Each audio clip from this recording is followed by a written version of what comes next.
Okay. Okay, hello everyone. Welcome back to our show. Um,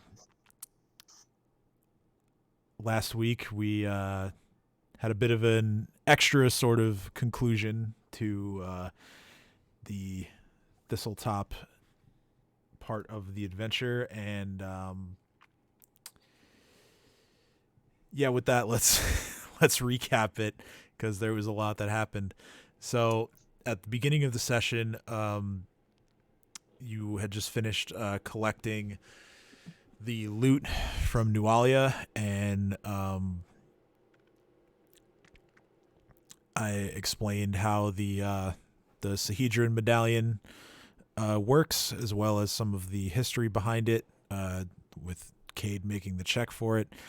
Um, Dino healed his wounds a little bit, and then you guys took to the task of cutting off Nualia's left arm to show as proof that you had defeated her and killed her. Um, Jareem was also badly injured. Shalelu took care of him with some charges from her wand. And then you all started discussing whether to leave at that point or to continue to explore the depths of the dungeon. That discussion sort of trailed off once Kat and Urzulin saw that there was another door further to the south that hadn't been opened yet. So Urzulin led the charge down that way, finding a large pillar made of coins. After some closer inspection, she found that there were hidden slots for presumably someone to put coins into. So she and Kat did that, and the pillar sort of went down into the floor and revealing more areas to explore. And you guys did that. You found 3 doors, and behind the first was a ghostly man speaking a language that no one could understand. So Jareem took his scroll of comprehend languages and found that it was commanding. It was a man who was commanding his followers to remain, even though some great event was about to occur. As sort of his like final work, and it could have been presumed that maybe he was the audience was sort of like collateral in whatever it is that he was doing. Through a second door, there were a bunch of ancient bones as well as some pretty nice looking surgical tools. Urzulin came out with a skull, and the rest of the bones sort of just crumbled to dust. But she, like I said, came out with a skull, and I think you threw it at Chopper, right? I think that's what happened, but you didn't get it all the way there, Yeah. right? And then behind the third door, oh right, she also found a key that opened the third door, and behind the third door was the terrifying greater Barghest that some of the goblins had drawn on the walls on the first floor of the dungeon. And just immediately, those who were there for opening the door just noped out of there. Instead of leaving at that point, Urzulin decided to continue to tempt fate, and she ran around to the south and found another set of double doors. She opened those double doors and just rushed into the room to look around. Not a care in the world. Carelessly walked in, not expecting there to be shadows. That Yeah. Then she was ambushed by some shadows, and try as you might to get everyone out of there. As Cade went in at first to try and help. You guys quickly realized that your more standard weaponry was not going to have any effect. You were basically limited to your spells and any sort of magic weapons that you had at your disposal. But Urzulin fell in the battle. Chopper retrieved her lifeless body and set it down next to Shalelu, where she, with the help of Cade and Dino, administered some potions quickly to try and revive her. During that time, Ursulin's soul kind of found itself in a empty void where a couple of voices were speaking out to her. One presumably was Desna, and then the other one presumably was Pharasma. And there was a bit of a discussion going on about what she would have done with another chance. And Pharasma's, what seemingly was Pharasma's voice, set out a sort of stern reminder that the next time, or at least someday, she was going to bring Ursulin's soul home. With that, the potion took effect. Ursulin woke up, and she's now afraid of doors. And it was only at that point that all of you decided that it was time to leave. So you headed out back to the stockade. You allowed Shalelu a few minutes to continue fixing the bridge so that no one would have to cross by themselves. And at that point, Dream and Babu flew across because they can just do that. Then after, let's see here in my notes, Dream also took Ursulin's belongings across, and then Ursulin and Cade went across first. Cade breaking a plank on the bridge, nearly falling. Kat and Shalelu went after, no issues, and then Dino and Chopper went. Dino took out another plank and almost fell, but everybody made it across safely. You all then heard a goblin voice screaming from behind you, Spicy Chief. So apparently some other goblin thinks he's now in charge of Thistletop. He's in charge. But you guys didn't look back. You took the exits that you knew from when you first entered, through all the brambles, and then you made the 2-hour walk back to Sandpoint, where you went straight to the Rusty Dragon, had a short conversation with Ameko about your adventures, and then you all on your own time decided to filter upstairs to rest. So we're going to pick up from there. We're actually going to pick up from everybody going to sleep, because I have something planned for right now. Okay, we're going to play this music. That's kind of loud.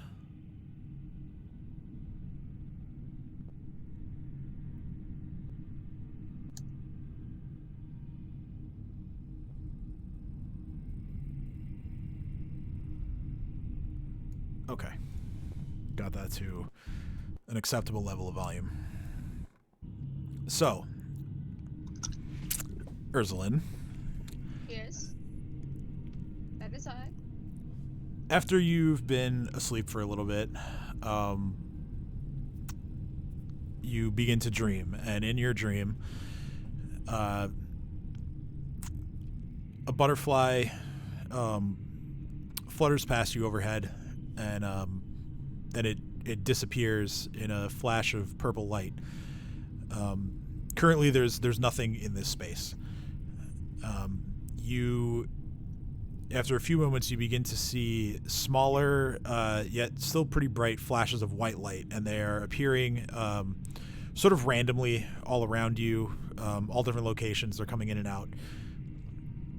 And then after a few moments, the lights all turn on at once, and they then sort of like skylight kind of style, they kind of just like point in to a far off location and in one direction. You're not sure, if it's north, south, whatever, but it's just the light is pointing in this one direction. So Can I head that way? you start heading that way, and even though you don't see any barriers around you, no walls or anything like that, but it feels like you're being closed in on from the sides as you're walking. After about a minute, you see a door before you. As you approach, the door opens on its own, and it creaks pretty loudly as you get closer to it.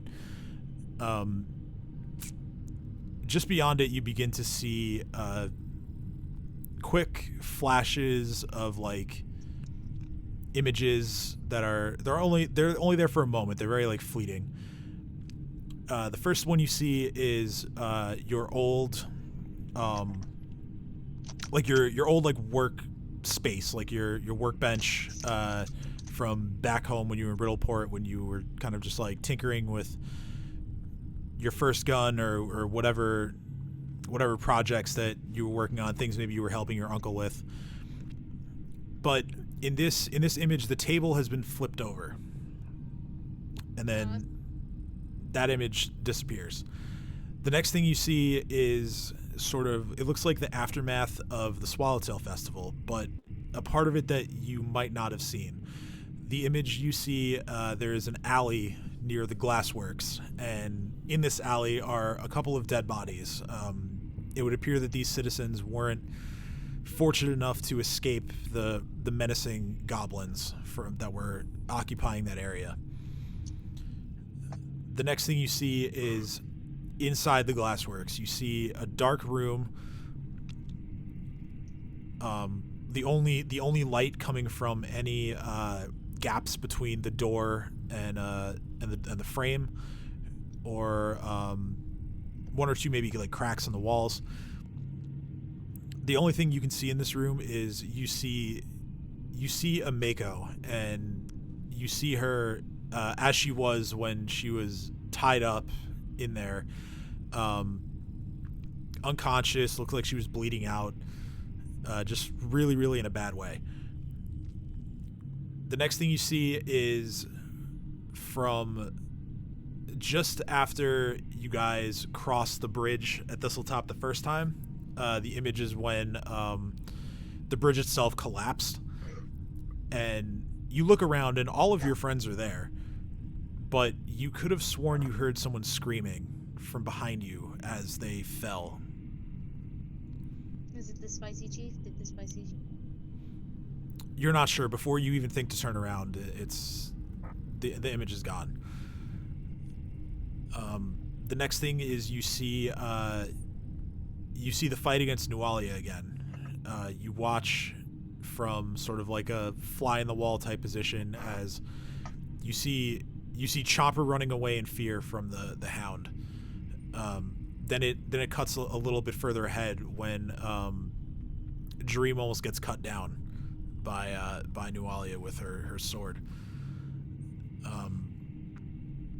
And then that image fades,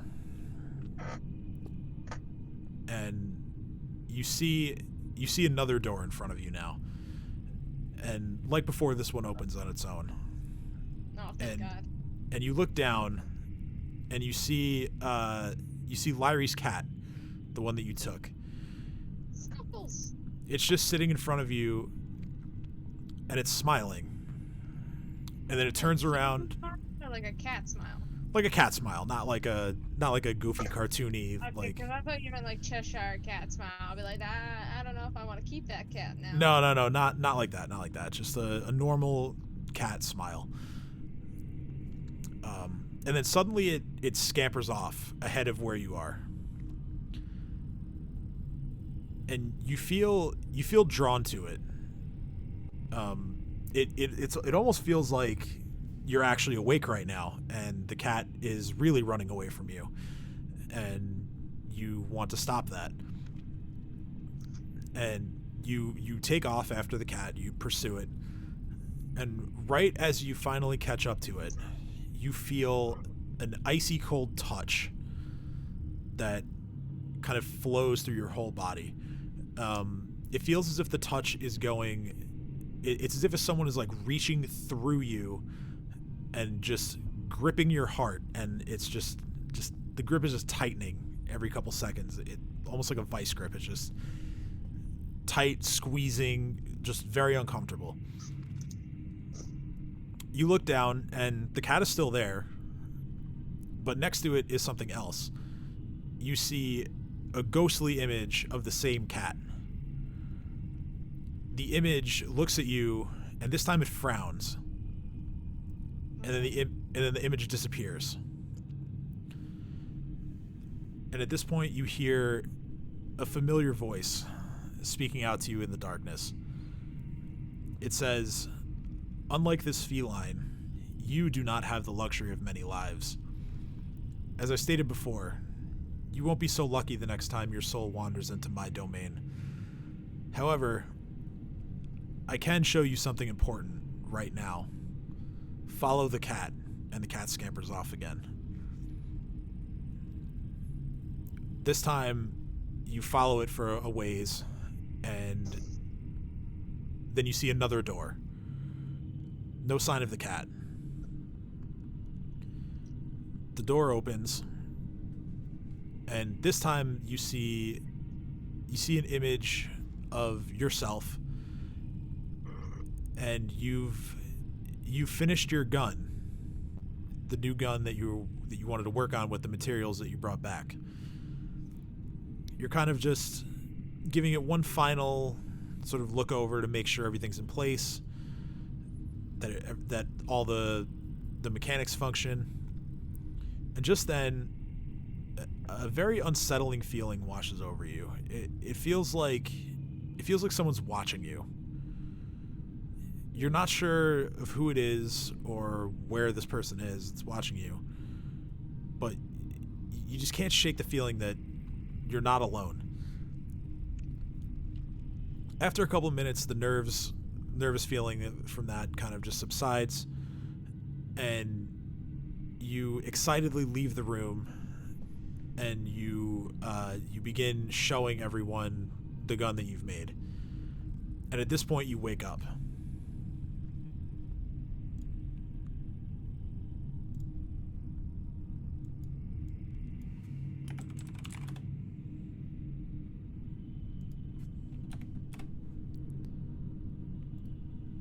Like, is she waking up like nightmare style? Like, I just had a night terror, or is she like? Yeah, I'm kind of interested in that too. No, you Or is wake that up. up to you? You wake up, and it is like just after sunrise.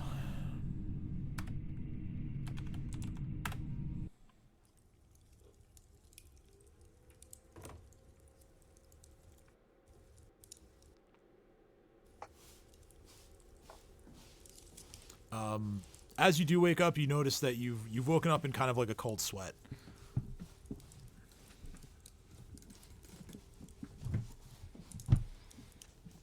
I'm pretty sure.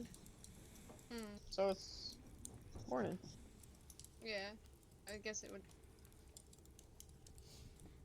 Yeah, you see a little bit of light creeping through the window.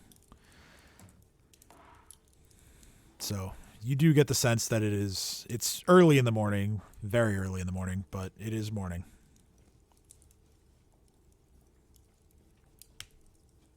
Well, we all know Kay's just buried under a bunch of blankets, hiding from any type of sunlight and pretending that they don't exist for another 2 hours.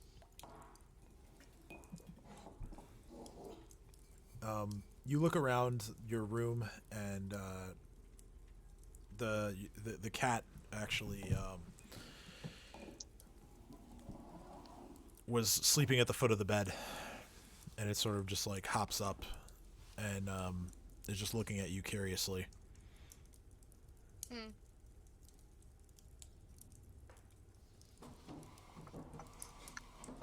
I'm just gonna pet the cat. Okay. Cat doesn't seem to mind. As a side note, you know how you said I didn't have enough time for a math? You queued, didn't you? I was queued 10 seconds before we started, and I got second place, and I had 9 kills. And I'm so mad because they all had blue shields, but they all piled on top of me, and I was a bloodhound, and I couldn't do shit. That's what you get for starting a match when we're supposed to be playing D&D. Yo, but I was paying attention. True. Lies and slander. Okay, maybe I- it's lies. I and slander. blasphemed. I meant Pathfinder. I'm sorry, everyone. It's Yeah. okay. I mean, if it's morning, I'm just gonna start working on my gun. Okay. If Well, it's not morning, I'm just gonna curl the fuck back up. on that subject, you still are feeling very, very weak from the ordeal yesterday. Okay. Yeah. So how do we? I don't even know how to remedy that because I'm still at like -10 for strength. Yeah, for game purposes, you get 1 point back per day of rest, unless you like just Unless I get essentially help. yeah, unless you get like a help, or you just like stay bedridden all day. I mean, I get to start rummaging through my stuff and like lunging, something with an L, where you like pick heavy shit up and you bring it to something else, somewhere else. Lugging. Yes, that word. I'm gonna just lug it over to the work desk area and start working on my gun. Okay. So everyone decides to go to the sage. I'll be working on my gun. You again, you are finding it very difficult to do any of this because your strength is 2. So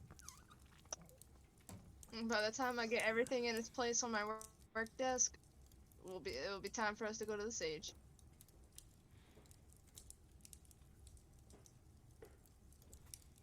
Oh, what the hell is going on with my Discord? I'm getting like massive notifications for no reason.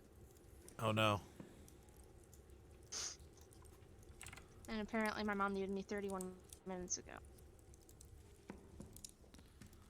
I am just adjusting everyone's hit point totals and other stuff from the rest. Okay. So yeah, it's gonna take you a good bit to get all of your supplies set up, given your current physical state. Can I make an obscene amount of noise while doing this to wake everybody up? Yeah, I would assume that would be the case anyway, because you certainly don't have the strength and really even like wherewithal to just not make a whole bunch of noise, to just like do it Kate's cool. just gonna storm into your room and go, "Can you not be so loud?"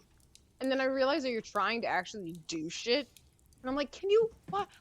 Please sit down, stay in bed. Why are you? What are you doing?" I'm lugging iron ignits over to my desk, and she barges in, and I'm just like, and as she says, "Can you not be so loud?" I was like, "Can you fucking knock?" Yeah, Cade, you just barge in and you see like Ursuline really struggling to carry like two like bronze ingots over to like the table in the room. Kate just flusteredly runs and goes, "I'm sorry, but what are you doing?" I'm working on my gun because the gods decided to wake me up. Wait, what? They haunt me. So now you're afraid of doors and gods and sleep. I mean, everyone should be afraid of gods. Not everyone should be afraid of doors. And some people are afraid of sleep. Don't know why, but they are. But no, I was just woken up. Okay, can I help you with those ingots? Like, maybe just so everyone else doesn't think you're like getting murdered in here? Sure, and I just drop them on the floor. I drop them on the floor, and I clap my hands and I dust them off. I was like, put them over there. Kate just like rushes over and picks them up and kind of just winces when they make that really loud bang as they hit the floor and go, "Please don't have a hole, please don't have a hole." And I pick them up and look down. I'm like, Is there okay. a hole? Is there a what? I'm sorry. A hole there- from is there a the dent ingots in the hitting floor the now? Yeah. No, they're not heavy enough to bust through the floor. Cade doesn't understand this, so all Cade heard was a very loud bang and ran over going, oh no, no. Pick that up, please. No, okay, there's no holes. I can't afford to fix this. And I'm like gingerly walking over to wherever it's supposed to be. For some reason, I think it's I can imagine explosive. while I all this don't know going why. down, I'm just trying to get my daily meditation in, but they're being loud as all hell. Yes. Yeah, love it. everyone hears what's going on. Whether or not you choose to wake up and see what's happening is up to you. Oh, daily meditation is more important. Dream's just gonna yell, "Shut up!"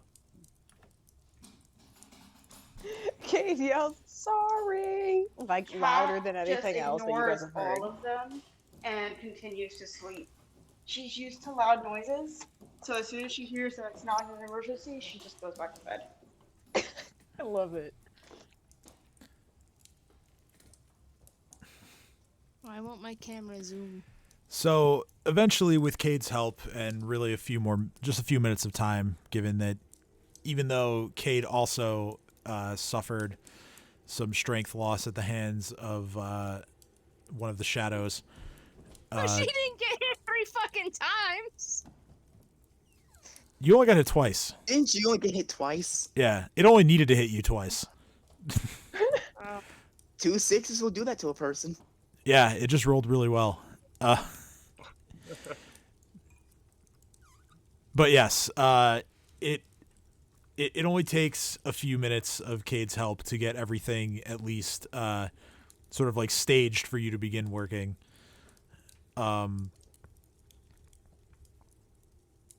Everyone else, Cat's staying asleep, Dream's yelling through the wall, Dino's meditating.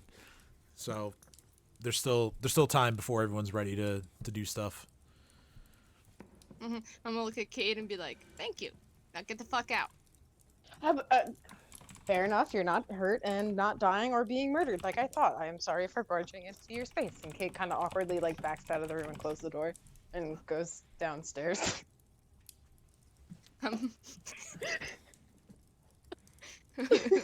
How much noise does a gunsmith kit make? I mean, I would assume in most cases it would be however much noise you want it to make, but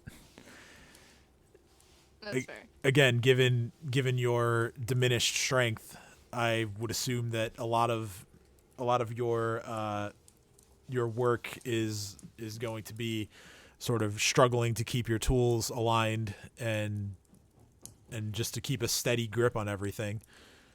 So yeah, I would imagine you would make a fair bit of noise. Not as much noise as like dropping shit on the floor like you were just doing, but you certainly aren't working in silence. Okay. So how much time do you want to spend? I mean, I'm guessing everyone's morning routine will take about an hour. Okay, so about an hour then. Yeah. And which do you know which sort of gun you're trying to make for this first one, or? It's the one, I know we've talked about it a couple times. I just don't remember exactly which one. I think, what was it? it was like a mixture. Here, I have it, hold on. Yard, made a yard. I don't know why I said there. It would look like I gotta pull up the guns. Hold up. Pathfinder. Yeah, okay, so it's like the, let's see, that's musket damage with... I gotta scroll, hold on. Fucking ads. Speaking of ads. Right, yeah, I remember we homebrewed this thing. Yeah, so I need to figure out a total gold cost for making it, because that's We did. Yeah, because I need to know that, didn't because include it. that's going to determine It's how... It's 3,000. 3,000, okay, yeah, I just needed to know that because that determines how long it takes you to make the gun. So... Yeah, cause we determined that the cost here was like, I mean, I was basing it off of a rifle and a musket, like a combination.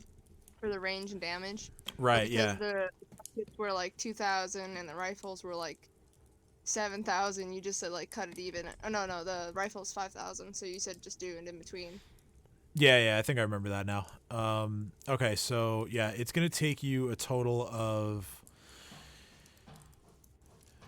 basically three days of work to make this gun, given the cost.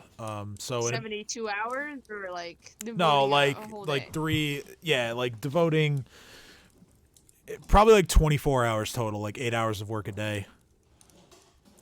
Alright. I'll work more on it after we do the thing with the sage and the honey mission. Yeah, so in the first hour, I would say you begin to sort of you take some of the wood and you kind of like cut it down to size, and you're gonna need to get a little more.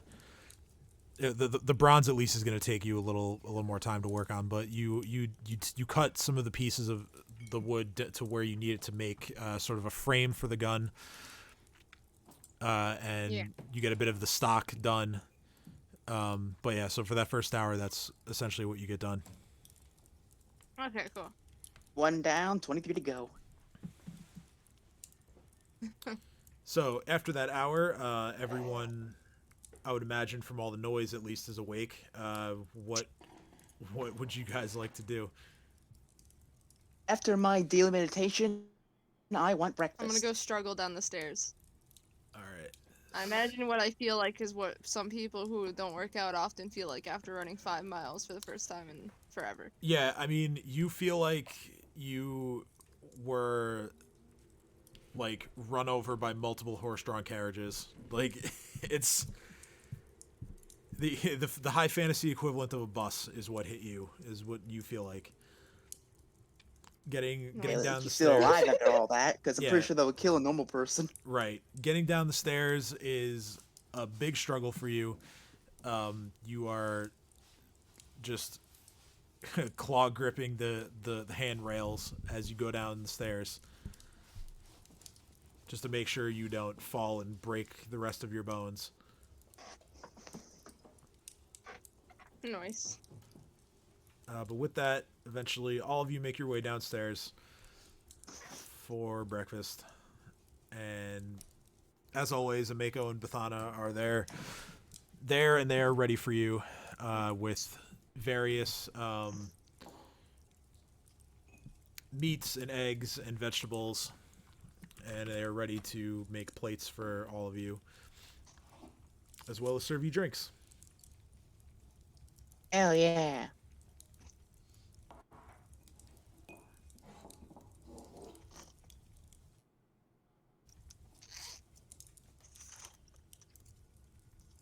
Food. So at this point, you just see Cade coming down the stairs after going back to their room to like finally finish getting ready because they were like half asleep in their pajamas as they stormed into Ursulin's room. And you just see me very like frazzledly coming down the stairs and going, "So, how's everyone else this morning?" Cat is happily munching into bacon. She's like, I slept, I'm happy. Not happy with Chomper's condition, but it's workable.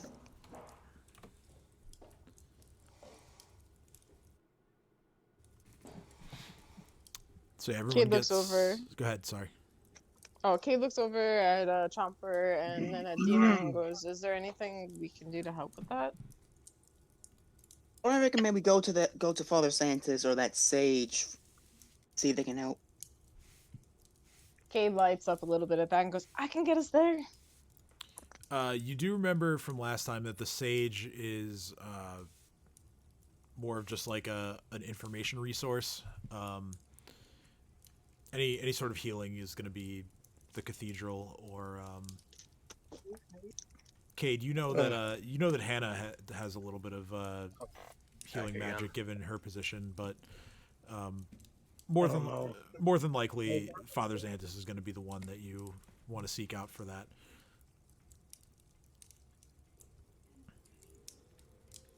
My body's getting a little twitchy again, like it did the other day. You guys also notice that the only other person in the inn right now is Oric, and he's sitting at his own table way over there. Kind of just watches you all come downstairs. Cages. He a little bit of a smile creeps onto his face, seeing that you all made it back. I'm gonna look over and then look back at whoever's tending the bar and then go, "Who's that?" Pointing at the orc.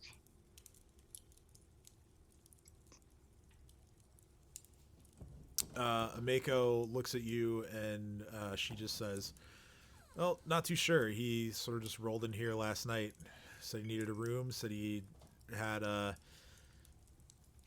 he was doing some business outside of town and had a change of heart, and he ended up coming here." Do I recognize this dude? Yeah, he's the guy that you all talked to. That's what I'm saying. I just wanna- convinced not to kill you, not to. Yeah, to turn on Bruthasmus. Yeah, that. The way you framed it made it seem like you could possibly see someone else, or if it was actually him. Okay, cool. So then I like do a double take, and I realize, and I smile at him, and I say, and I look at Mako, and I say, "Lunchroom's on me." Oh, I don't know. I guess. Mako says, "All right, I'll remember that when it's lunchtime, but it is still very much breakfast time." Okay, go looks over at everyone. You four better get over here before me and Chopper eat it all. Just forgets what else they're saying and shuffles over to the food and makes a plate. God damn it. Starting to fucking shake again. At that point, I wave at the orc to come over and join us to grab a plate if he wants. Oric walks over with he's just having a cup of tea. There's at his table there's sort of like an empty plate, like he's already eaten, but he walks over and joins you all at the bar. He looks down the bar at everyone and says, Good to see that you all made it back okay. So what happened down there?" Cade shivers. Killed the bitch that was responsible for all of our problems in that little fortress, but ran into shadows that gave us some problems. Yeah, Cade just shakes at the idea of shadows. Shadows are not fun. I don't like shadows. I thought I liked the dark. Hey, there's one right there. I point to our shadow. Cade just literally just drops down to the floor. Like that will do anything to protect them. You know, be nice. Oric kind of just looks at this incredulously, and he says, "Well, A little bit. it's good that you took care of the problem. I don't know anything about shadows or what you're talking about. I never bothered to explore the real depths of that dungeon."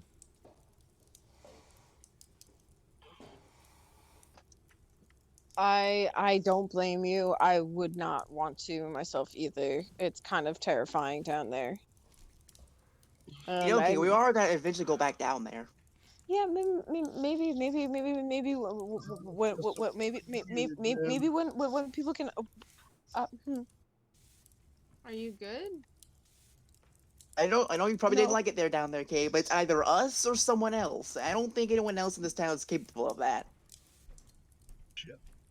Cade takes a big sigh and just kind of looks at Dana and goes, "Maybe when we're a bit stronger."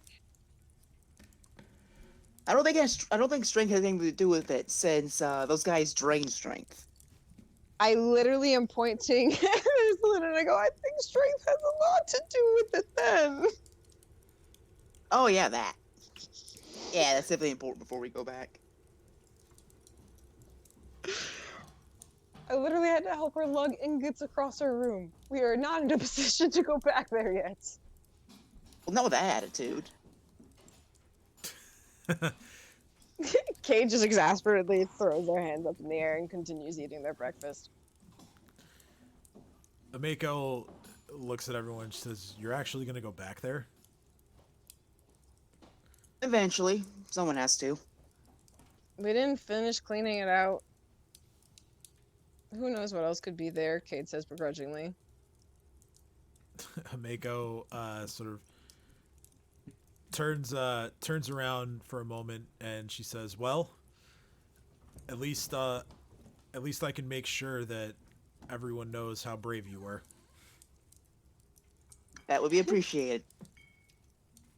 I appreciate that. Alright, does Chomper have enough nutrition for the Wait, day? where are you using? Probably are, not were. I'm not dead. I'm not gonna die because of this bullshit. Are you good? That's fair. I feel like that's gonna be the title of next week's episode. Just, are you good? Are you good? No, I am not good. Well, then get good. Oh. Oh. I'm just gonna literally flick like whatever molecule of food is in front of me at Ursulin's face, just tink. Like probably some scrambled eggs, just like so it just slaps and sticks to your forehead. Yeah, and it does. Ursulin does not have the energy to just to just get out the way. And I look back and go, get good. I like how you consider me telling her to get good was in character.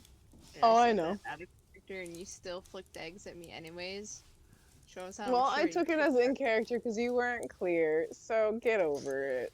I took it as in character because you guys are really good at role playing. So I just. Thank you. Oh, thank you. Also, that get over it was completely sassafras and not actually serious. And Bathana sort of just like lightly hits the bar top and says, Now, don't play with your food." Kay I just also think realizes how childish they were and just immediately just looks back down and just goes, "Okay, so after we eat, Sage, everyone? Cat. Sage?" Cat snort laughed at that.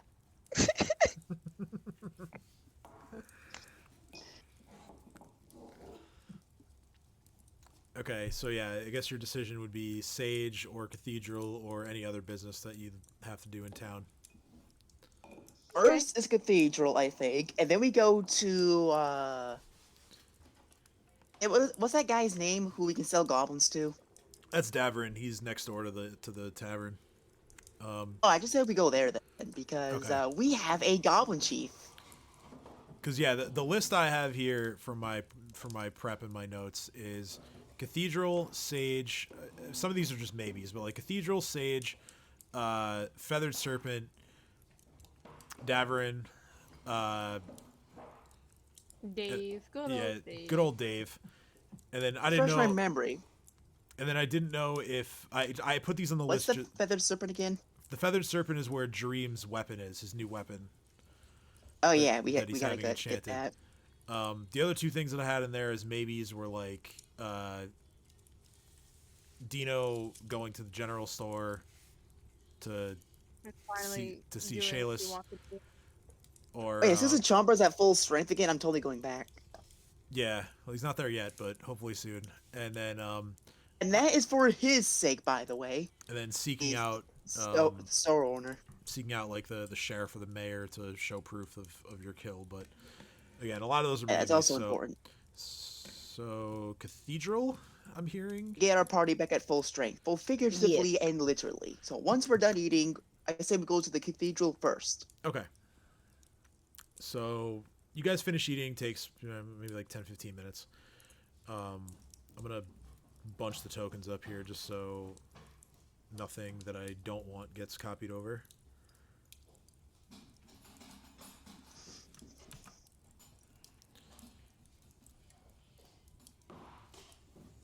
Alright, Cathedral is here.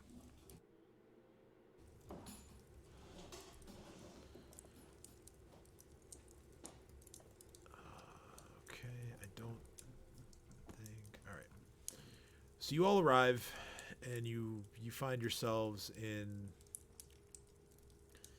sort of like the middle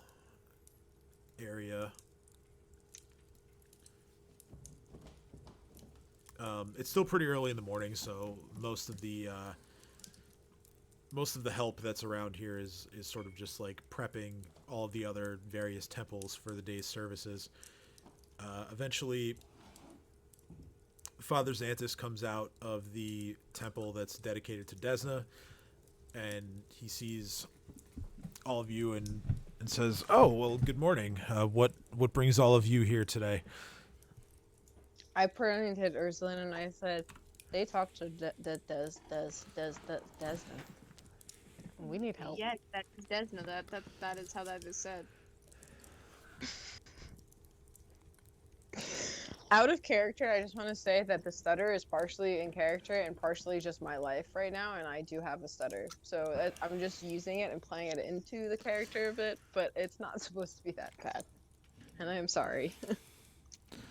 Character quirk. It's okay. Yeah, it's a fun quirk, and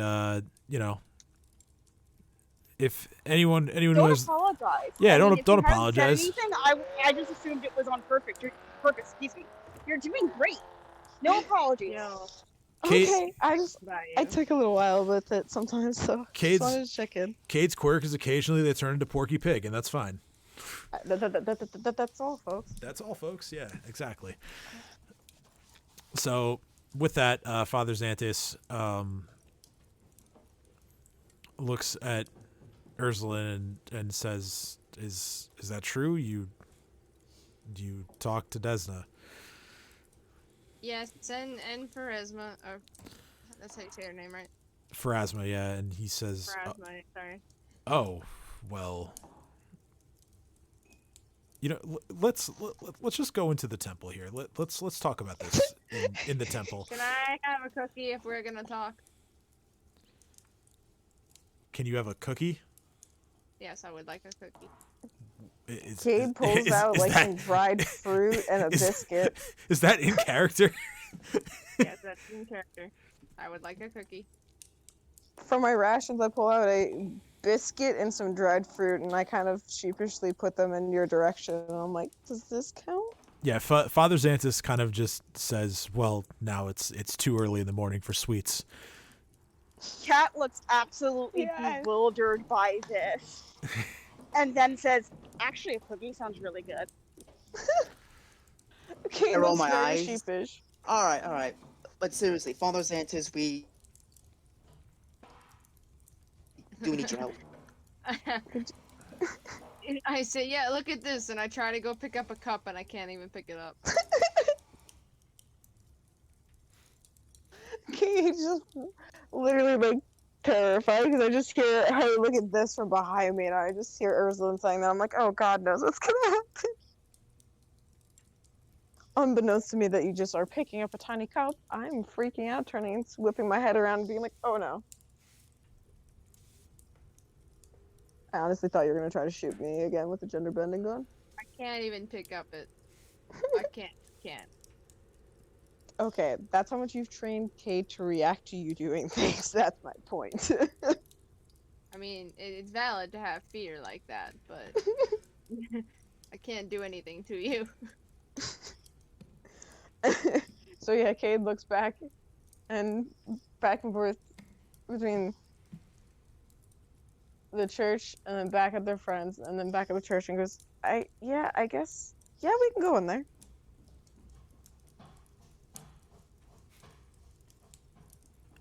Okay. So, Father Xanthus sort of just ushers you all in.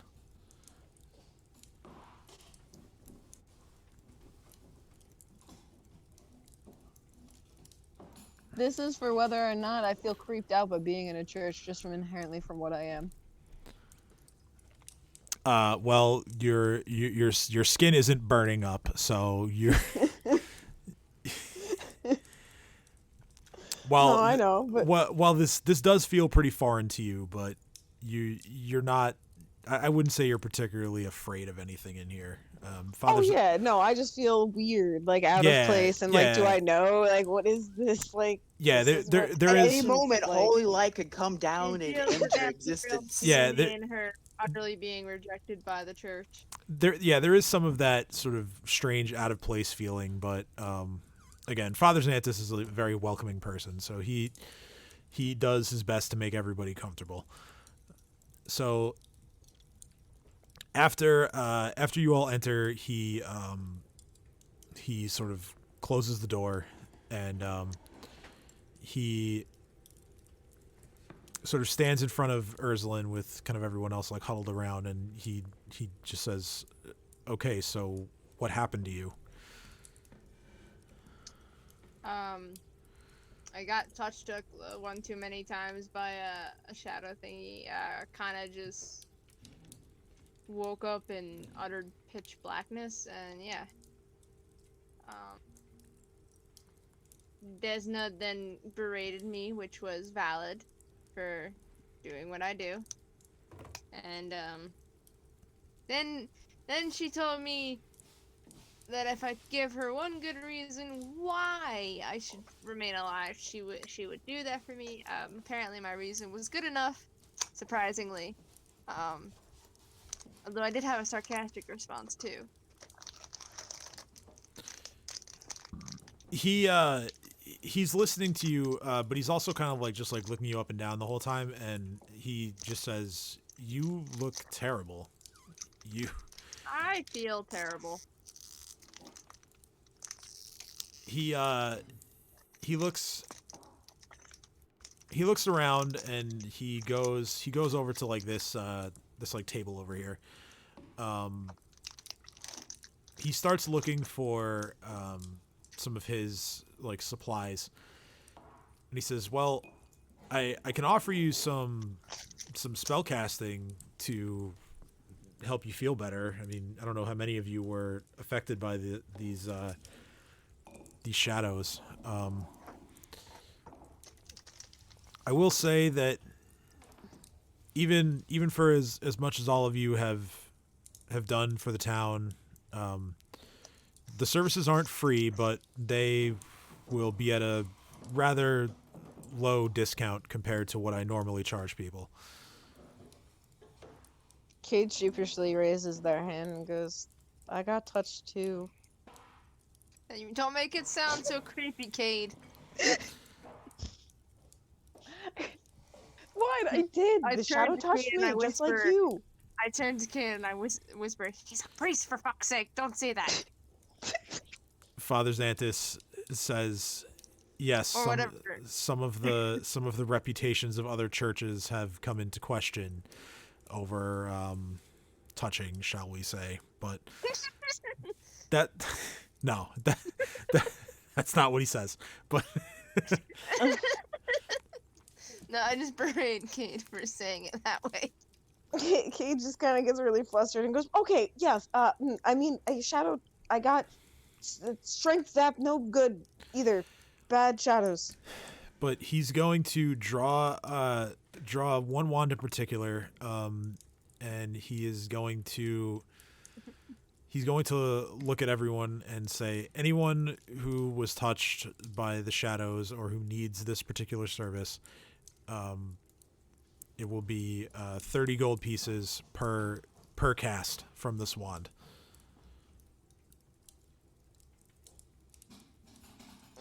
Oh shit. Fine. 30 gold. How many? Wait. That's Do you quite the charge deal, thank you. before or Hold after on. that?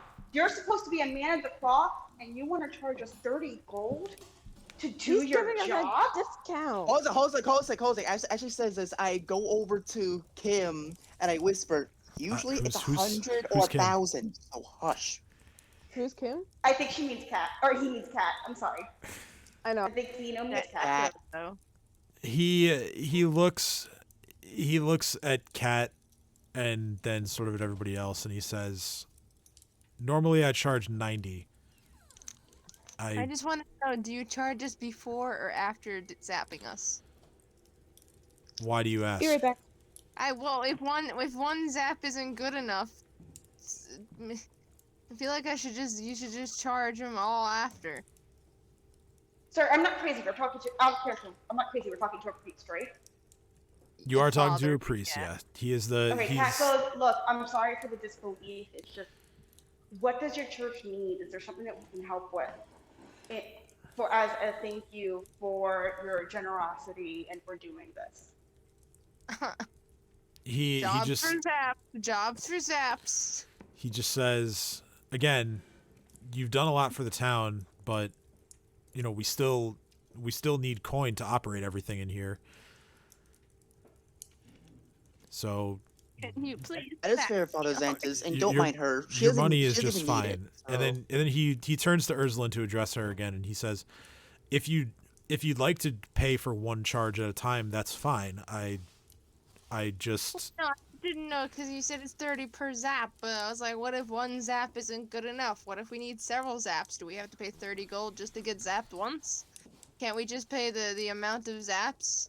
well, yeah, you can pay however many you'd like up front, or you can just pay one at a time. I'm flexible with this. I have enough charges in this wand to go around. I'm trying to Cade make just it easier for slaps you. 90 golds right down on the table in front of him. Like, just watches like coins clatter. Zaps! I'm paying for you too, jackass! I'm done with this banter! Oh. Strength me! Cade. Okay. Pridefully picks her head up and closes her eyes. Yeah, why not? At me. Okay. So if I am assuming correctly, this 90 gold, it's going to be 2 for Ursula and 1 for Cade. Yes, because I'm pretty sure that'll put us both back to where we should be, and if Cade's math is bad, Cade will realize that. Okay. Let me Depends look on how you. through Depends on how here. zap works.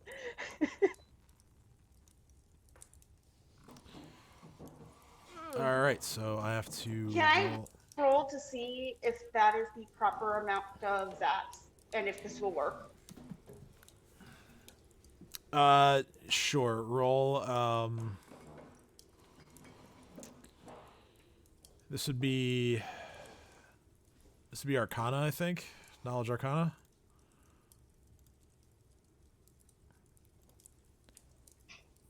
I'm on roll Guidance. 20. Can you do the thing for me? Right. I'm sorry. I forgot. That's a 10. You're not 11? sure. It might be 11. Yes. Sorry. It might be enough. You're not sure. You probably just have to wait and see. So, all right. So let me do Ursulin's first.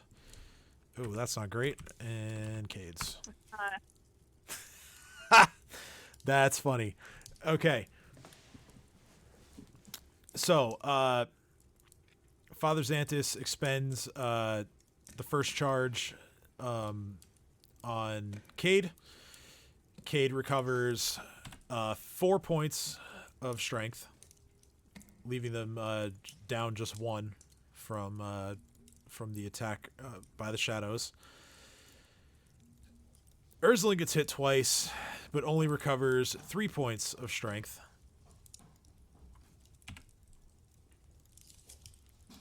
And is still I open my eyes and I go, it didn't work. still -6. Cade. So I only get 1 point of strength back? Father Xanthus, what was that? Oh no, I did bad math. Don't mind me. No, you're only down 1 point now, Yeah, I know. That's why I said I. which I you can misread it. just recover that after a rest. You get 1 point So of at this point, ability damage back per rest. yeah. So at this point, I'm Which- literally gonna look and be like, so poking Ursula, and I go, I didn't pay enough today. She Nah, it depends on Ursula looks a little better. The spell does take effect right away, and she does appear to have gotten like a little bit of like muscle definition back, but she's definitely not at her old self. I still struggle to lift the cup. So at this point, I look and sheepishly hand over a single platinum piece and goes, does that fix That's 10 things? gold. Or is it 100 Kate, gold? It's Kate 10. doesn't know. It's 10. Yeah, no, but Kate is still learning coins. I pick up the platinum piece she just put down and I hand it back to her. And I turn to Father, whatever his name is, I go, zap me until I'm better and I'll pay you. He says, okay. And he begins to administer more charges of his wand of lesser restoration. After 2 more shots, you're feeling almost fully better. In terms of numbers, you would be you recover 5 more points of strength, so you'd be same as Cade. 1 night of rest will get you the last point back. Alright, that's cool. So two zaps, I'll give him 60. So yeah, 60 more And I'd gold. be like, Yeah, 60 more. And that's how you should run your business. Zap and then expect people to pay. 701 minus 60 is 641. Yep. Very good, gold star. Gold coin. Yay. Yeah, gold coin. Go put it in the run back to Thistletop and put it in the slot. Get the. Did I ever get that coin back? Nope. No, that coin is in the ether now. Oh, well, imagine if I put a copper point piece in and it fucked me over by shooting me in the chest with a spear. That would have been funny. No, it wouldn't have. It would have been funny for me. Father Xanthus, he takes all the money and he tucks it away and he says, I appreciate everything you've done, and I appreciate you giving some of your hard-earned money to the church for these humble services. I'm just gonna tell you now that gold coin was stolen. And I turn around and I walk away. I am like one of the most oddest Desna followers ever. Well, you're certainly chaotic, and that's Yeah. Desna is, I believe, chaotic good. Is her alignment. So yeah, Father Xanthus looks at everyone else and he says, "Is there anyone else who needs my services?" Yes, my friend Chomper here needs, I'd say, 2 charges, and I hand him 60 gold. He says, "Chomper," and he looks. Oh, the dinosaur. Can't say I've ever administered any services to a dinosaur, but let's see. Hopefully nothing goes awry, and he uses 2 charges just like you ask, and Chomper. I rolled a 6, so Chomper recovers all of his strength points that were missing. Hell yeah! I feel gypped by the gods of the D&D dice. I mean, Chomper did, like, put his life on the line. Like, that's not what I Trying mean. to save I the mean, like, Cade it Underlings, took so he 4 deserves it. rolls for me to get to normalcy, and it took you. I mean, like, you went 1 or from, 2. like, 2 to 12. He only was missing 6. Was it 1d4? Is that what it is? Yeah, 1d4 per charge. So yeah, with that, Father Xanthus looks pretty satisfied that the magic took effect and nothing went wrong like he thought it might. What do you say, Chomper? You back at full After restoration on a dinosaur turns dinosaur into human. strength? Chomper gives you a bit of a subdued, given that he's inside of a church, but a little bit of a subdued roar to the affirmative. That he's feeling. Hell yeah. He's feeling Growl. back up to snuff. Yeah, a bit of an exaggerated growl. I'm not gonna lie to you Thanks, Father guys. I Xanthus. Appreciate it. just imagine Chomper being changed into a human form, but still completely dinosaur, so still walking around with little T-Rex like arms up like a T-Rex and kind of going. All right, you've Really just given confused looking around. the first thing that you guys face that has polymorph is going to do that to Chopper. I'm so oh, glad. thank God. I will destroy whoever does that. You just gave. No, wait, no, Tim, I'm gonna ask you. You shouldn't give me ideas like that. If you do I that, couldn't can you make it resist. so that he has a tail, but Who it's covered said that, in by the way? and his arms are tiny. All I Cade. said was, Imagine Kate, if I swear to God, I will end you. the only reason she thought of that was because I said, imagine if Lester Restoration on a dinosaur turned it into human. Yeah, I know, and Interesting. that's You're what next. triggered it.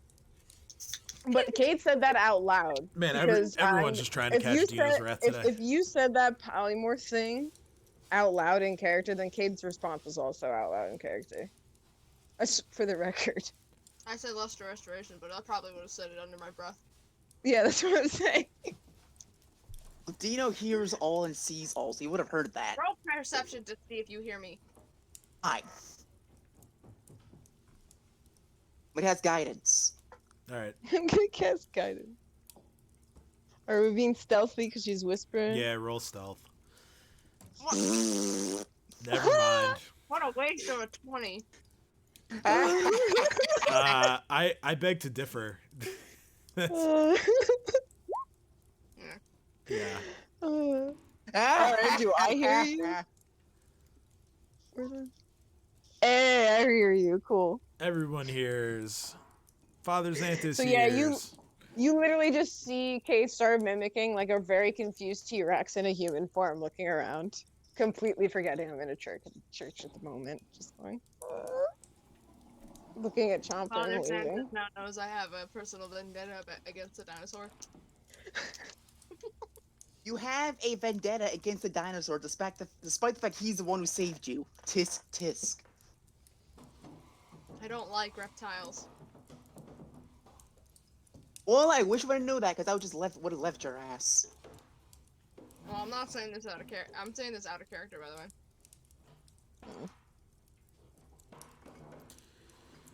At this point, Father Xanthus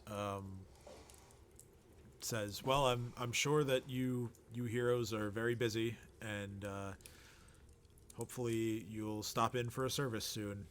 And he sort of he walks back over to the table, puts some things away, and sort of just goes about his business for that point. He kind of just expects you to see yourselves out whenever you're ready. Can I just awkwardly stand here while everyone leaves and then leave? If you must. I must.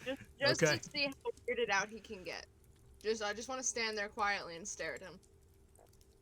And Cade is just literally T-Rexing out of the church at this point, mocking Dino. Okay. He's gonna do that. I'm just gonna pick her up on my shoulder and spin around. Oh, the dinosaur or me? Me! That's right. Cade's so bewildered because Cade's actually pretty light as a person, so like... And I'm just gonna, as you're spinning me around, trying to point in the direction of the stage. But I keep obviously spinning and going, no, that way, no, it's that, oh god. I'm just gonna yell at Kid and then be like, shout out a cardinal direction.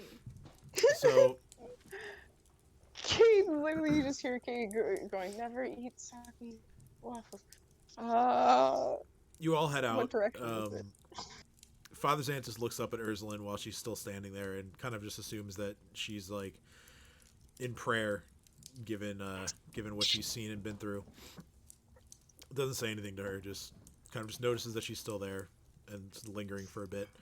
But I'm eventually, waiting for David to tell me I'm fucking stupid again.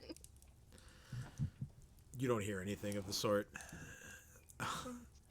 After several moments, I just go, huh, and walk away. I like shrug and walk away. So you all step outside. The sage is, I think it's number 8, but let me double check. Makes sense, but I suggest we get rid of the Goblin is. Chief that's currently on Chomper. It is number 8. Here.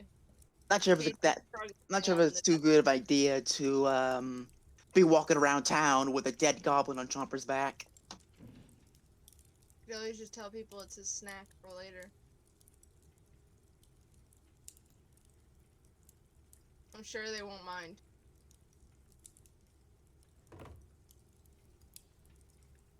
I mean, you could also just do these things separately, like, you know, Dino could just go take care of it, but, I mean, it's up to you guys. Yeah, the problem is I have to go to all 3 places. I want to go to the Sage for information about the Claimer. I want to go to Okay. the office of the what's his face, sheriff to get my cash money, And I gotta go to Tim, I'll just follow the group. I'll be back in like a minute. All right. Dave to get my goblin money. It kind of seems like Cade was leading the way and probably headed towards the sage, so I guess we'll do that first. All right.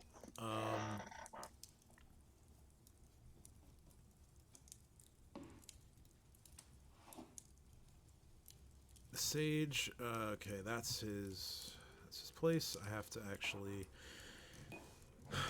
I thought I had his token in there already, but I guess I didn't. So let me do that.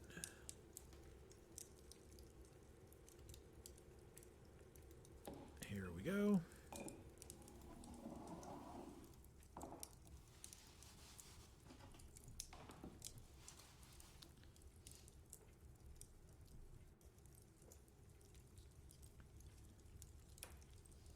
Shout out to Fantasy Atlas for this map.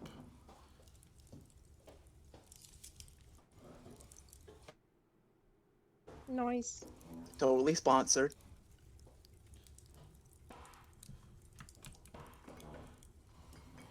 NordVPN. No. One day. It's like the new Shadow Legends. Oh, Raid Shadow Legends, yeah. Raid Shadow Legends. Never played that game, never really planned to, but I've heard. You know, just to differentiate from the crowd, we should be sponsored by Raid the Bug Spray. Oh God. It kills bugs dead. Even druids don't like cockroaches. Okay, so you all arrive at the sage, Brodert. He is currently sitting at his desk, sort of looking through some books. He once he looks up and sees all of you, he says, "Ah, welcome. Back from your adventures outside of town, I see."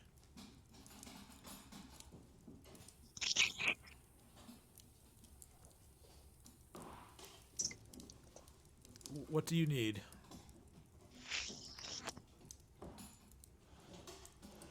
And I ushered to the group. Wasn't there something you really wanted to ask him?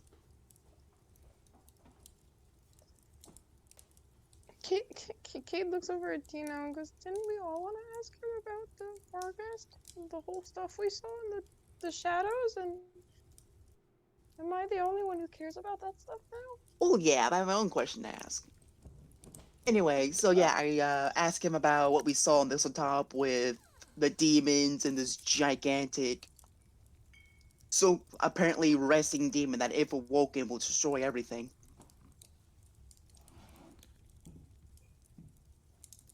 And then I also ask about what the fuck these shadows are that can literally just sap our strength from us. I've never encountered anything that literally can do that, Kate says. Like, it's one thing where I've literally watched people die, but that's not the same. He says, "Oh yes, shadows are very, very dangerous. I'm quite amazed that all of you stand here telling me that you live to tell me about it." Well, it turns out the key to surviving a Shadows encounter is having a dinosaur that can pull people away and having a druid that can lock them down. Well, I'm sure that was helpful. And about your demon, what sort of demon? What, there are many different kinds. What, you may have to narrow it down for me. Out of character, I forgot the thing's name. I think it starts with the letter B. It's huge. Barghest? I forgot. What's it called? Yeah, the Barghest, right? You're talking about the thing that you found at the bottom and just noped out of, right? Well, like, not exactly sure because there's some writing on the wall before we encountered anything really, stating that there's this demon that's been asleep in the side of Thistletop, and if it gets awoken, it'll destroy everything or whatnot. Oh yeah, yeah, Was yeah. that what it is? Yeah, that was the bar guest. Yeah, I'd like to ask of the bar guest.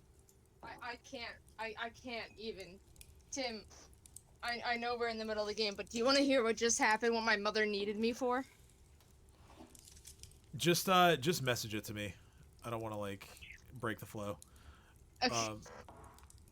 So, Broder, he says, well, I've heard the rumors of what's been going on over there. I don't know of this specific bar guest, but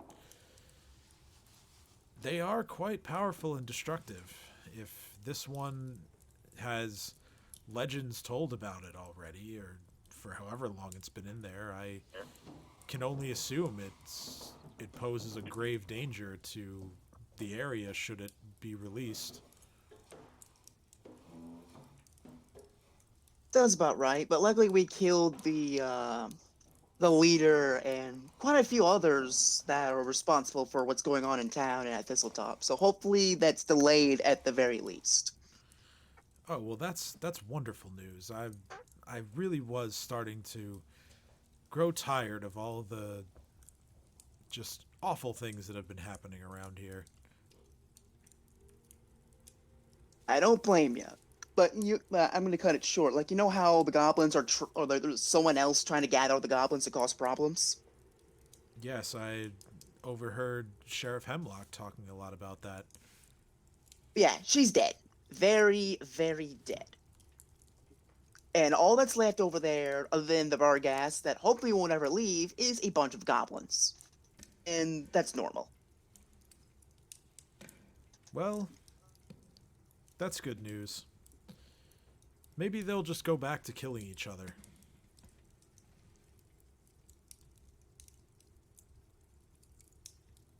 I mean, Perhaps. I don't know about that. It kind of Kate just looks around at everyone else and goes, "Are we just gonna ignore the loud shouting of Spicy Chief when we left?" No idea what it means, and it can't be as dangerous as Nualia. Maybe No, the but guy that took over is a fan of the spice trade. No, but I'm just saying that it feels like maybe all the goblins aren't just gonna disperse. That if some other Well, goblin yeah, but decided keep to in get on a mind, high like, horse, we should still be at least alert. Kate well, throws up. perhaps, but it can't pose even near as a threat, because Nualia, I'm pretty sure she was capable of combining, or say, joining forces with all the goblins, and now we're back to dealing with only one tribe, which has at least been cut down by half.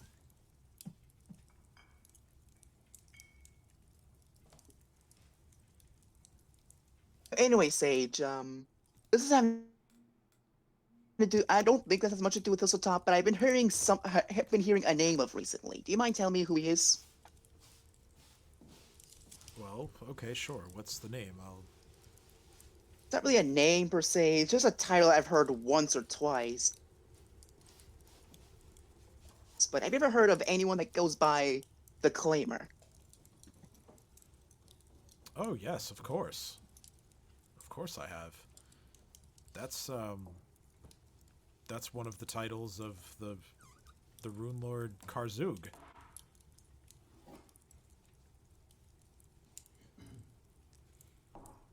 Runelord, you say? Please Oh, yes. continue. Oh yes, Karzug is the Runelord of greed. He along with the other 6 Runelords, well, they were the rulers of the ancient civilization of Thassalon. And they sort of presided over all of the magic that existed during that time, during Earthfall.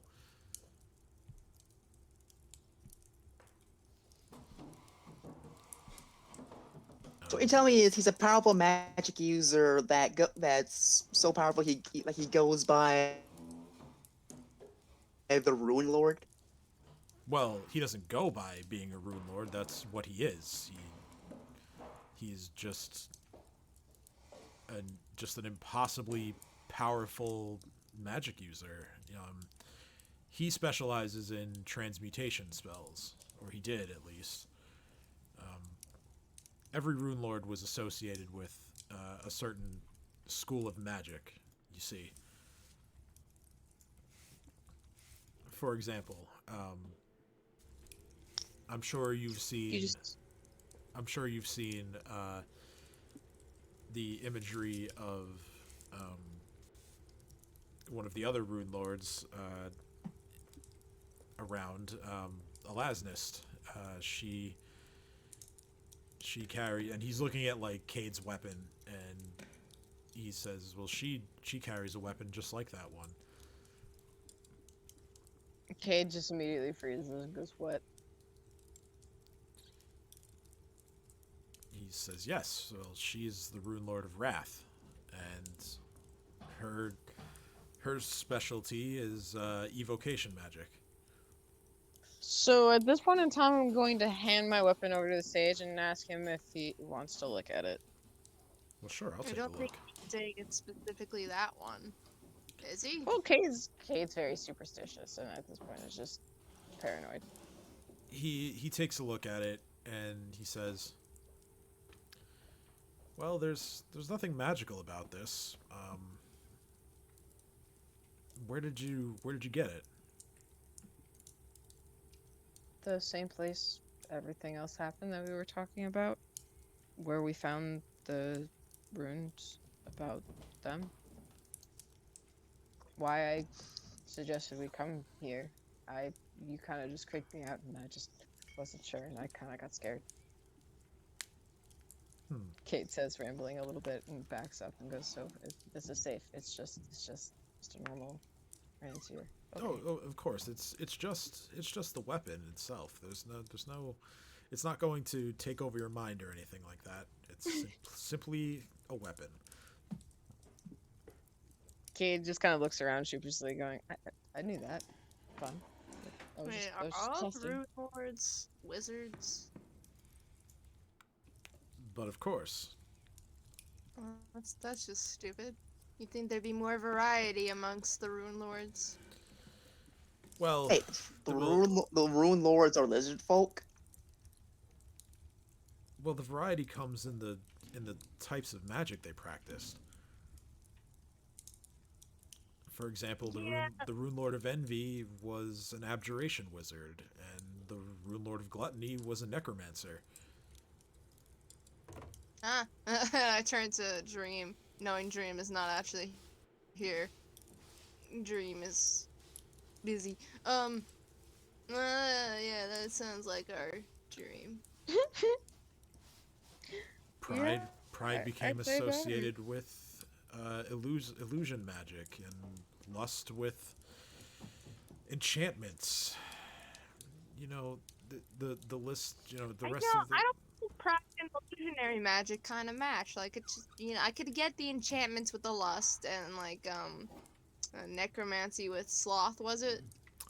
Gluttony. Gluttony with necromancy. I could get that. Kind of. He Far continues. fetched, but I could get it. But like. He continues and he mentions that sloth, since sloth is associated with conjuration.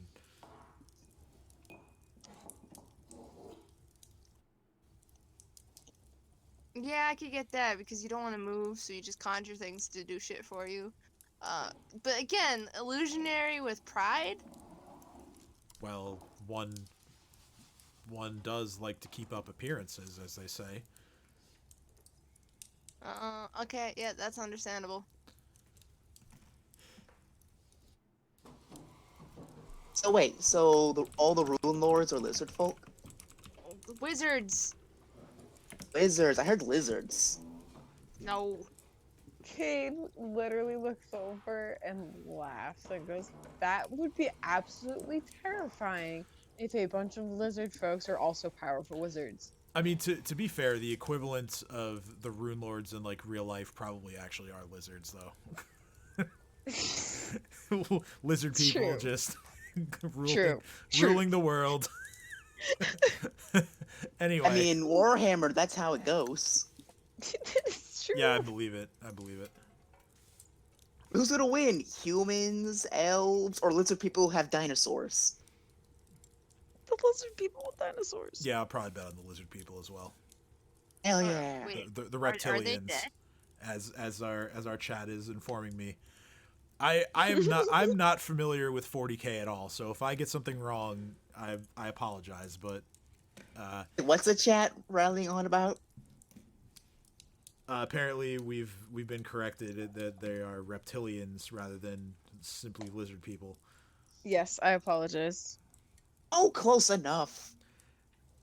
I mean, maybe, Robot but Chicken said they're lizard folk, so again, Can't- I have like next to no familiarity with 40K. So if I screw something up, it just never really interested me that much. So if I mess something up, I apologize. No worries, I'm the same. All right, way. so we got here is the Claimer, powerful wizard, the embodiment of greed, which explains a lot to be honest, Mm-hmm. and Ruinlord. Got it. why are they talking to you, of all Yep. people? And there are what? Don't worry about it. What? No, that was out of character. Because I don't know. Oh, Because you yeah, have a yeah, god, yeah. I have the Ruin. That's right. I'm just gonna yeah, bring Dino. up why do you know that name though? Dino did see imagery of it. Why does who know the name? Why I'm asking Dino why he knows of the Claimer. And why he brought it up. Oh, on my travels, I've heard Oh. that name once or twice. I was just curious. Are you bluffing me? No, Roll sense motive if you think he's bluffing you. Well, I'm asking if that's actually a bluff because I don't remember anyone ever. it's bringing it not. up. I technically only heard it once or twice during my travels. I mean, Yeah, I think that's within the realm of believability that it wouldn't necessarily be a bluff. well, can I bluff check him to see if he's telling the whole truth? Well, yeah, sense motive, yeah. Oh, since my bad. I mean, yeah. Sorry that. That one. No, I don't. Dino, roll diplomacy or bluff, your choice. Enhanced diplomacy. He's gonna say. Guidance, enhanced diplomacy. Yes. Wait, what am I rolling? Your choice of Diplomacy bluff or or- diplomacy. All right, cool. In that case, I cast enhanced diplomacy. Enhanced Guidance. diplomacy. Yep, called it. I think we both called it. Yeah. All right, let me check here. Diplomacy is a +1, not too fancy. Ah, crap! The +3 means nothing. All I right. don't know if you guys hear the I do. dinging. I apologize. It's okay. My car thinks that my box of wine is a person. Then put it on the floor. It's I a mean- box. Don't roll No, around. just belt it. Just put the seatbelt on. I do that all the It's time. done now. Why not just put I it on actually the can't do either because I have a garbage can in front of it. Why not just put it on Put it in the on garbage floor? can. The garbage can's on the floor. Exactly. At any rate, Sorry. Go on. Ursuline, you get the sense that there's sort of like a lie of omission happening here.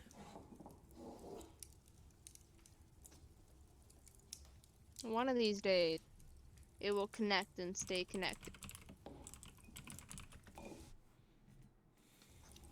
Whatever you say.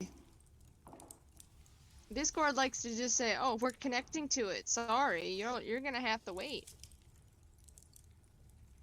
So, do I know whether or not he's telling the whole truth, or You know that he's telling the truth when he says that he's heard it in his travels, but you don't think he's telling you the full story. I'm just gonna like squint my eyes at him and scowl, be like, "Okay then." And I just shrug and keep talking to the sage as I told her the truth, so that's all I really care about. I'm gonna look down and notice that there's an eye on the ground and just randomly scream because I didn't notice it before. It's gonna be. Whoa. Be looking around and I look down and I go, "Holy shit!" Thank you. You're the best. Being joined by my dog right now. Ember. Yeah. Fiona just came downstairs too because she's the absolute best, and she got me a Sonic Blast. Hi. Yay! Come on, Dad's too busy. You I gotta want catch up ice with me. cream. I got ice cream. I'm gonna go get my ice cream. Okay. I don't want to miss the sage talk, so I'm gonna bring my phone with me. So, let's continue with this.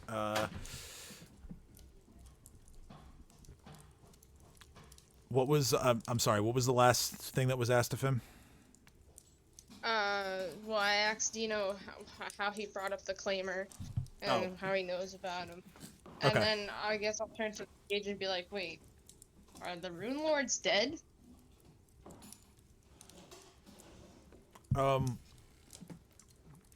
He thinks for a moment, and he says, "Well,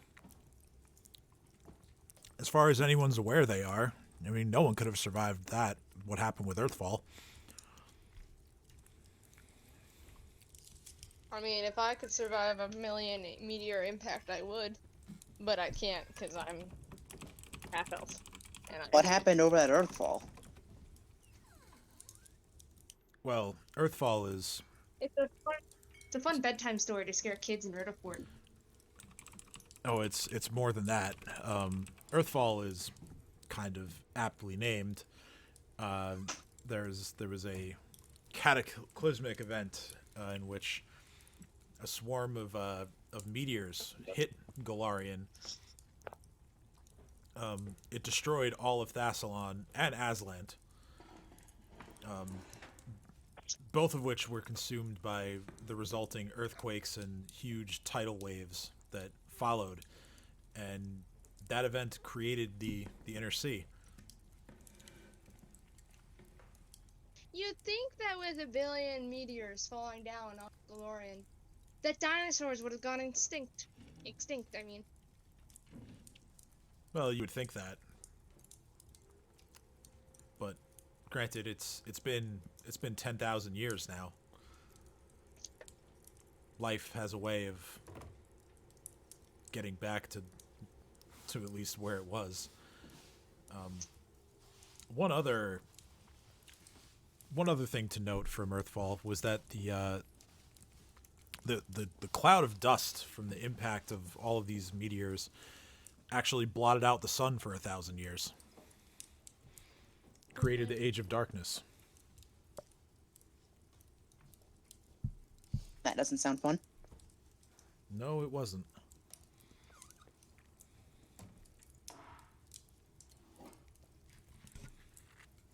Alright, well, thanks for clearing that up.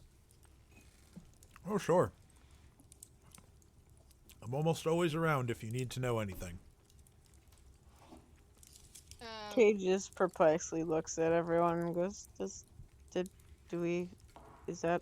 are we good?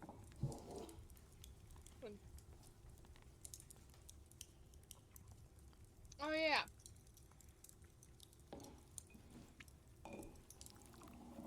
Should we tell him about the ghost thing? What ghost thing? Oh yeah, now I know what you're talking about. Back in Thistletop. Yes. So I'll just recount what happened with the ghost thing. Okay. And I'll describe to him what the guy looked like. Yeah, so Brodert sort of thinks about it for a few moments, and you also recount, like, you know, what he was like actually saying after Dream used a scroll. And Brodert says, well, that's something I'll certainly have to go see for myself. It sounds like you came across an image of Karzug himself. That must have been him speaking to some sort of audience. The fact that he referenced Elasnist in a negative way, I'm sure of it. They were feuding with one another when Earthfall was going to hit. Wait, people knew about Earthfall going to happen and they just did nothing to stop it? only those who were supremely in tune with the magic of the world and the energies that flow through and around it knew. They The didn't warn anyone?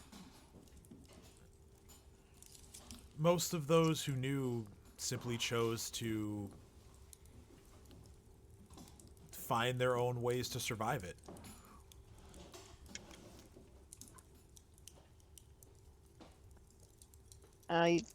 Do you think they did? Some way or some form? Well, I'm sure some of them did, but again, it's been 10,000 years. I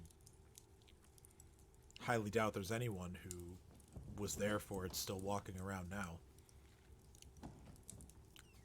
I mean, that's Fair fair, enough. but if there's ghosts or images like that, wouldn't there possibly be ways we could glean more information, even if maybe a person may not physically still exist? There might be some type of record or other supernatural thing like that. Cade kind of trails off, very out of their depth. Um, he thinks for a moment. He says, "Well, I suppose it's possible, but You can just see Cade really deep in thought at that. then again, you all seem to have found um, quite a lot of info just exploring on your own. So, Yeah. how I about don't know what to make heads or tails of it, though. Kate says exasperatedly. well, that's what I'm here for. But I'll tell you what. In the meantime, I will go through some of the texts that I have on the matter. Maybe I missed something, and the next time you come across some information that you don't quite understand, you can bring it here and we'll talk about it.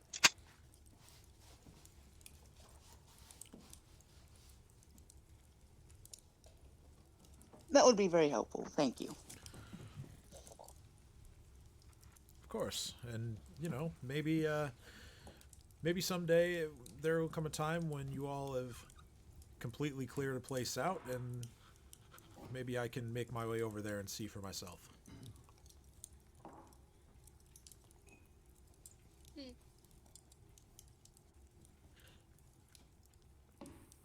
Well, perhaps we plan on clearing out Thistletop soon anyway, but the bar gas is out of our league for now.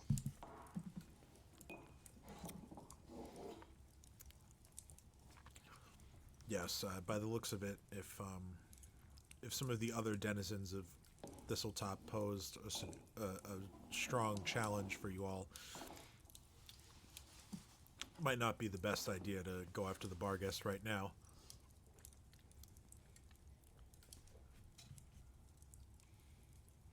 It was scary. Alright, so anything else? That's up to you guys. I'm asking, like, is there, like, any other question I'd like to ask the sage?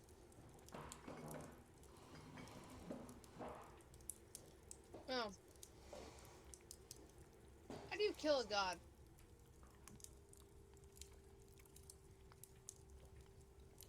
If I knew that, don't you think I'd be doing it? True, fair. Alright, I'm done. Alright, Rosalind walks away.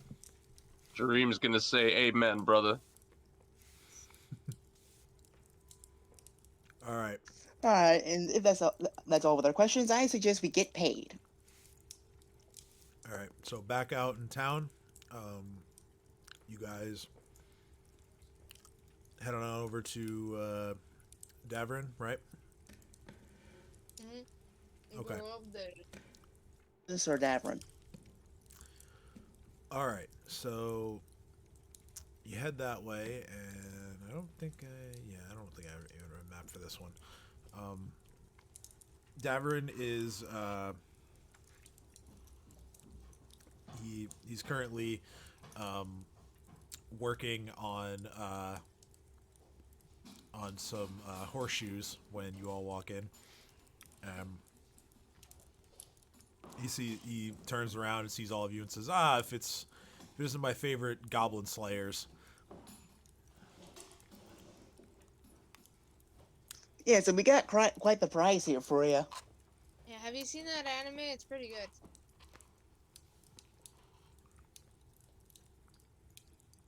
Debatable. Wasn't I could even tell going. if I've seen it. Wasn't even going for that reference, but I've heard of it. Yes. So Davrin says, "Oh, how big of a prize? I mean, you guys did kind of clean me out last time." I'm talking the goblin leader of Thistletop. Big. Really? And I get him off of Chomper, or like however I tied him to Chomper. Here he That is. tiny guy we peeled off of the lizard. That's the one.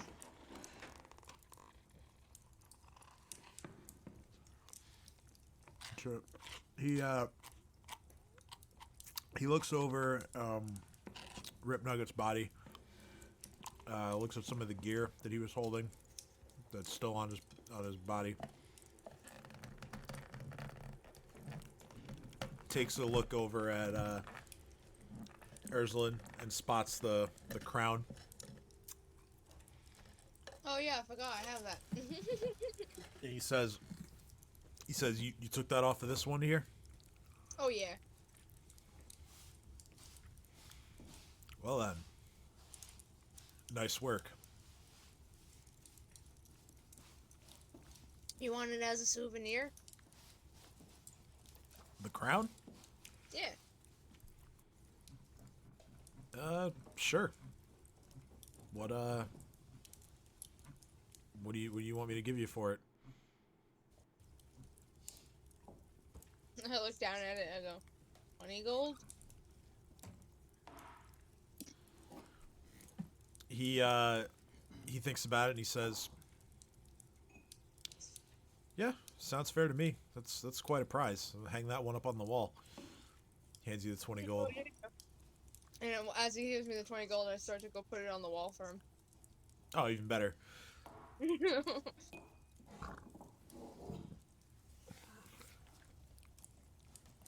He says, "Now, as far as the body here and the possessions,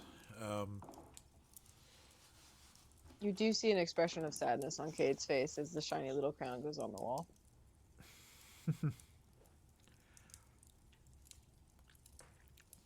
says, well, naturally, I'm willing to pay a bit more for the act of cutting down a chief. His head will look really good on the wall just under the crown."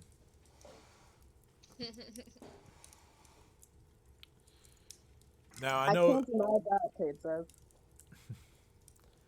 Now I know that usually there's a set price for that I pay you guys for, the bodies and parts of bodies that you bring me, but this is a bigger haul, and I appreciate the amount of work that it must have taken for you to cut this one down and bring it to me. So I'm willing to negotiate a price in good faith with you all. What do you think is fair? Can I make it a praise check to somewhat get a good estimate? Cade has no idea, so Cade just backs away as far as they possibly can and lets, Ursula and Cat stand in front. I And can't Jordan. read shit right now. Well, typically Davrin has paid you guys between 5 and 10 gold just for sets of like ears that he hacks off of the goblins that you brought him. A whole body and it being the chief. You think you could probably get about at least 50 gold.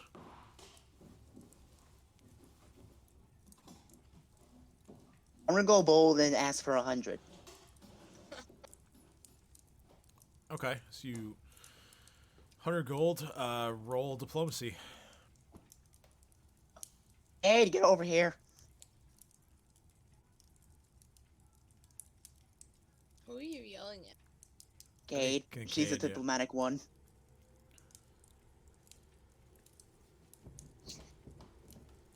And that's why. I mean, Well, you're the one who's saying Oh, yeah, 100 fair gold, enough. so Alright, so guidance, enhanced diplomacy combo. all right. Yeah, Fuck. there's something with that I have to mention because it was brought up in chat, but I will do that out of game. So for now, that is a 10. Davarin sort of looks at the body and says, "Well, now, like I said, you did sort of clean me out with your last haul. I mean, I've got some money that I'm prepared to pay you, but 100 is a bit rich." as I'm nailing the crown onto the wall for Davin, I'm just gonna turn to Dino and go, dude, just take the 50 and be happy with it.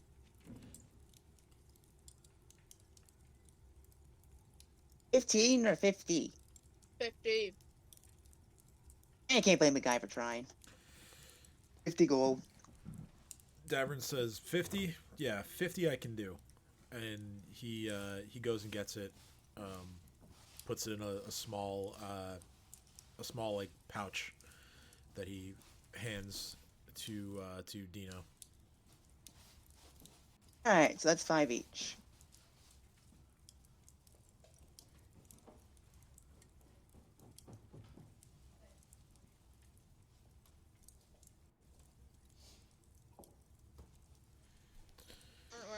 Aren't we supposed to be chasing honey or some shit like that? Are you what? You breaking up? Are we supposed to chase some honey or something like that? What? This isn't I'm just gonna type it. honey heist? No, that's whenever. That's a totally separate thing Totally that I separate need thing. to plan. Yeah, Oh, that's happening whenever Kim's ready to do it. now Kim, are you ready? No, it's like Today? no, it's like a separate. It's like a separate game entirely. It's not like Oh, my bad. I yeah, thought it no, was- yeah. see, Honey Heist is a totally separate game where you're Wait, literally Alright. you only have two Wait, I statistics have and to one of do them it. is bear. Okay, but here's an Oh. idea. Can I just say one thing about that? Sure. What's stopping our characters from sitting around at the end and playing that one day? I mean, give me a couple levels, I can straight up transform into a bear. I know. I mean, if we so want to I'm make it doing super fair meta, play. we can have it that we're playing the honey heist as our characters. That's what I'm saying. Oh, Like, I think that would be hysterical. No, like they're playing the game.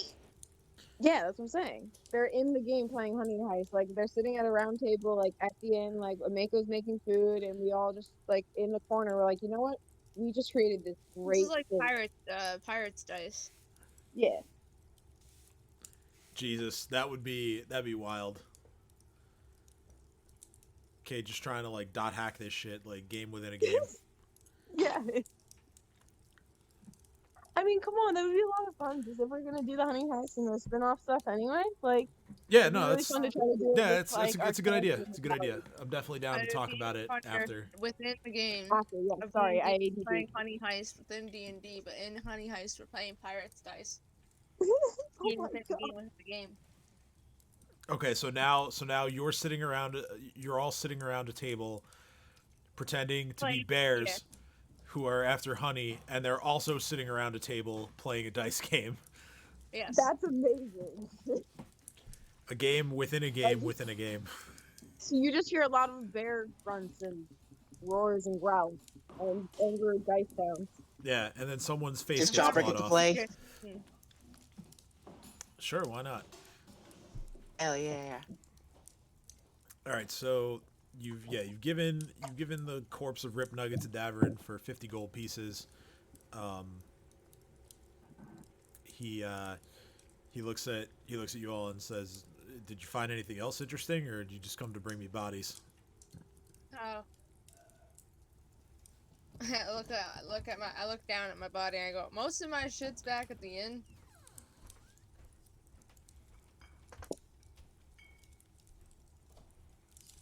I look around and say, well, I mean, I have a bit of information. We did kill him.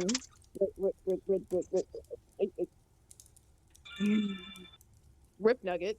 But when we were leaving, we may or may not have heard another, I think, goblin. I'm guessing. Spicy chief? Davern thinks he's like spicy. Never heard that name before. At this point, Kate just shrugs and goes, well, I feel like there might be more goblins. And, Well, that's maybe. And if there are, you know where to bring him after you kill them. Kate laughs at this and looks over at Tina and says, you happy? More or less. Alright, we'll be even happier once we go to the sheriff's office and get some serious cash.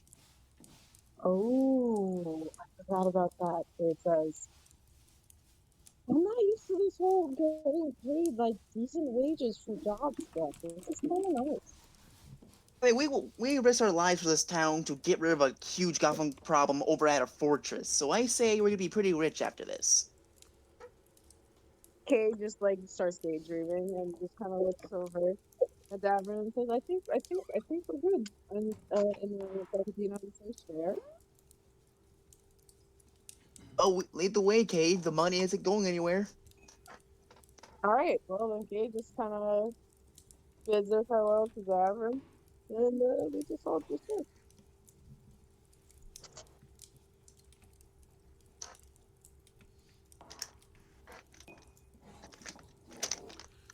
All right, so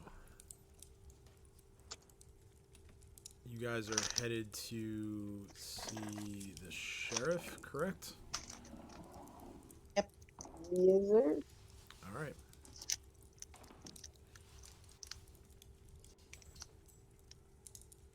So you head on down to the garrison.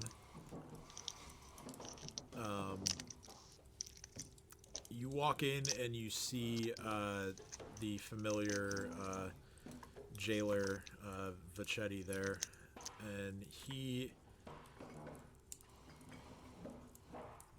simply says the sheriff isn't in at the moment. He's over. He's meeting with the mayor, and you can assume that he's at the town hall. I guess we could go to the town hall then. I guess so. Thanks for the heads up, Vanchetti. He says, no problem. And you just head on right across Main Street to the town hall from there. Kay's a little perplexed because the sheriff usually doesn't go there. The sheriff just kind of usually chills in his own place. So, but I'm just thinking that to myself. Okay, resident of Sandpoint.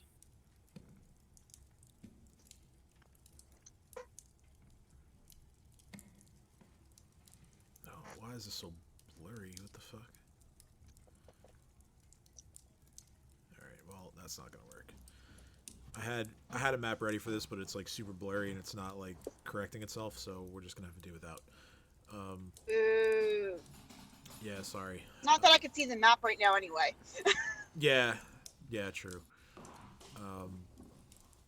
So, you walk into the town hall. There is a woman who is sort of sitting at a table who greets all of you, and she says, "Oh, welcome to the town hall. What sort of business do you have here today?"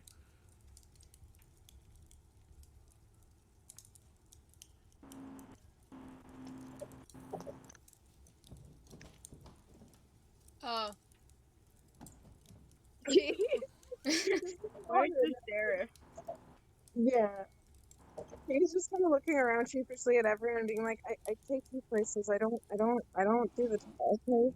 We're looking for the sheriff." Or Cat said.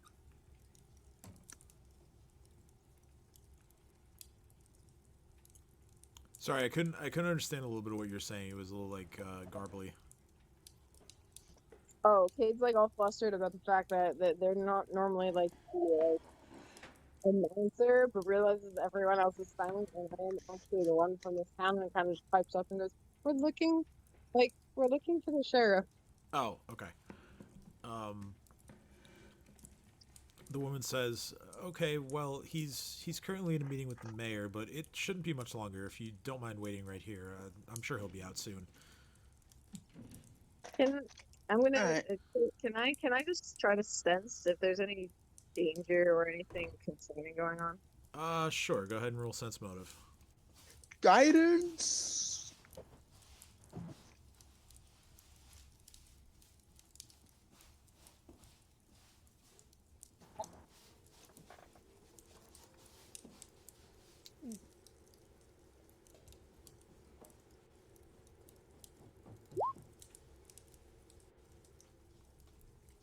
Okay. Damn. You get the sense that she doesn't know of anything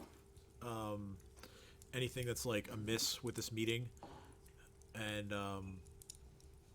you kind of feel like even if she did know something about it, or even if she thought that there was something wrong, she probably wouldn't. She probably wouldn't be like in the loop in that regard. Fair. I poke at Dino and whisper to him, I go, "Can you get Chomper to sniff? I just don't like this." I think they're just talking. Why not? Umber, you smell anything that isn't human? He goes to the nearest door he can find and sniffs around and doesn't really turn up anything. The woman at the desk says, "Oh no, they're upstairs in the mayor's chambers. But don't worry, that won't be long." Cade kind of just relaxes at that and just kind of sighs and rests up against like one of the pillars Is the mayor feeling? supporting the building. What was that, Ursula? What is the mayor's gender? You've met her. She's a woman. Erden's just gonna look at the clerk and be like, "What are they really doing up there?" They're Cade just spits out the water. Cash is gonna be like, Ursula, you can't ask that question. That's rude. they're just having a meeting. It's relatively routine. Don't worry about her. As I talk to the receptionist, she's a bit of the perv of the group. Says the man who wants to fuck the shopkeeper's daughter. She's got a point. The woman says, "Oh well, there's always one, or in this case, two." What?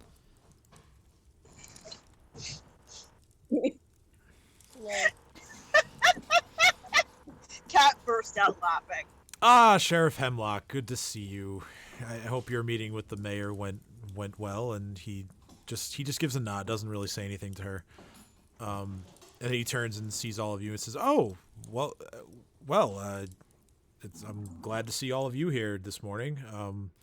Although it's a bit of a surprise. What's going on?" Can I wave at Nualia's arm? Oh my god.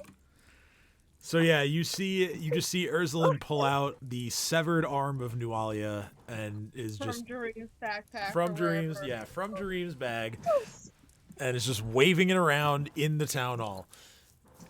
I'm gonna look at the sheriff and go, maybe it's up to you and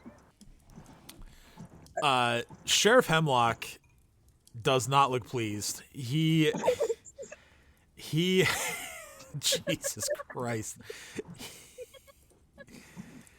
Well, what I wanted to do was put it in my own sleeve and wave at him like it was my hand.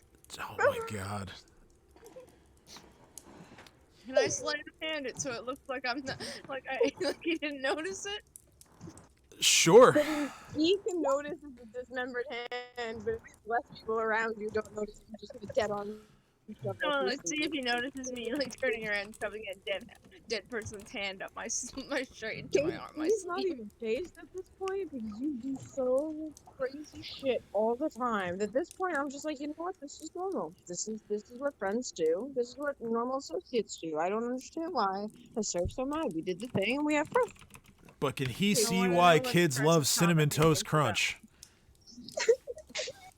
He does. He rolled a total of 20 Cinnamon on Toast Crunch, perception. the taste you can see. That's right. He rolled what? He rolled a total of 20 on his perception check. So, Oh, okay. yeah, he sees you pull this arm out of Dream's bag, attempt to sort of shove it up into your sleeve, and wave at him as if it were your arm. He says, now, Cat face palms embarrassed. yeah, he looks at Ursula. He says, well, I should have expected that someone who would just pistol whip my prisoner, would pull some more shenanigans. And even though you and your friends have all done so much for our town, you'd better have a damn good reason why you're just waving that thing around in here.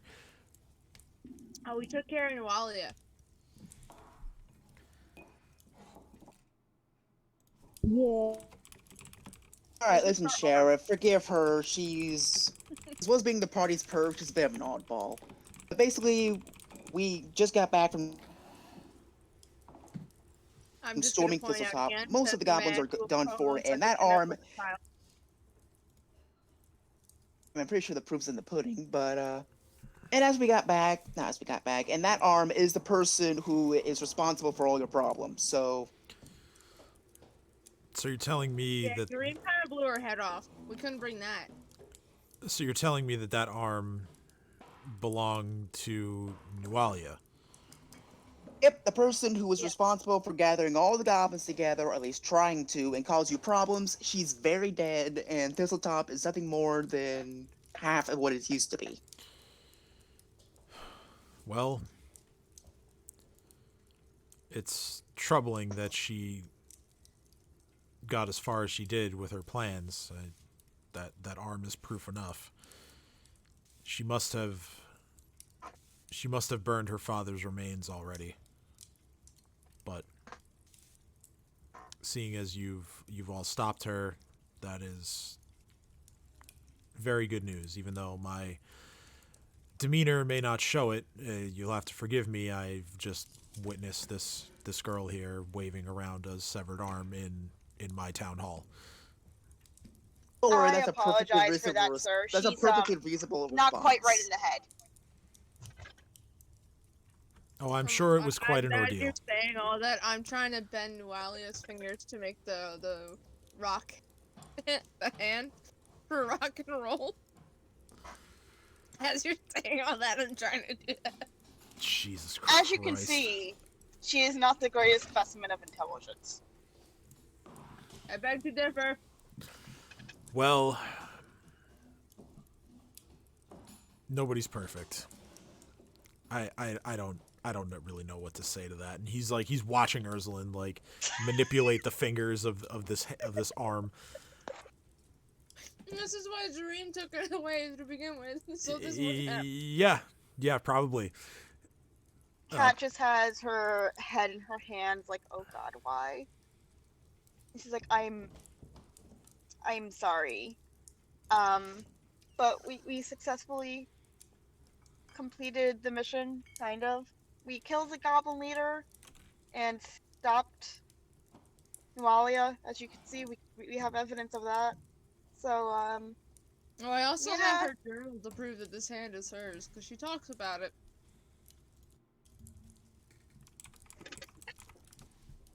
He says, I mean, he still has a bit of a look of disgust at what he's witnessing. But he just says, well, very good. I'm just glad to know that the town is safe. I really want to hand him the journal. His hand holding the journal. So he can just take the hand and a journal with him. He he takes the journal. He wants nothing to do with taking the arm. But he gives you a nod and he says, "Thank you. This evidence will be useful in figuring out if we need to make another move and just continuing to keep the town safe. We could probably even send copies of this over to Magnamar to assist in the trial for the other one that you guys apprehended." And he's still alive? He's still alive, and I have on good authority that he made it to Magnamar, still in the custody of my men. Sweet. He's done for. Speaking of the safety of Thistletop, safety of the town, I don't recommend anyone goes to Thistletop other than us. Yeah, I wasn't necessarily planning on sending anyone over there yet. I figured I would. Just making sure, because there's some things in Thistletop that are too much of a match even for us. I don't doubt it. But either way, I would have wanted to let the dust settle for a bit, at least a few days, before I even think about sending any groups over there to investigate or really see if any recovery has been made by any survivors that you all left there.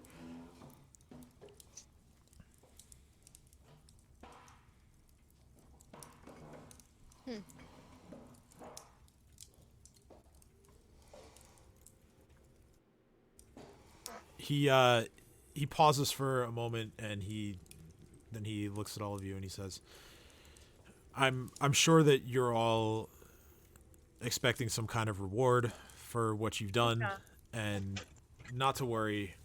I know we didn't really negotiate much of anything, but I will have a chest of goods that I will be putting together, sent over to where is it you're staying? The Rusty Dragon, correct? Indeed. Okay. I will have a box of items and coin that I'll have a couple of men put something together for you and send it over there. Make sure to put a note on the box that Dino can't receive the box first. I A obviously note that says what? We know you like to take shares in different ways, and it should be sometime. that's obviously something I can't guarantee, but I will make a note of it. Oh, so I didn't hear that part. What'd they say?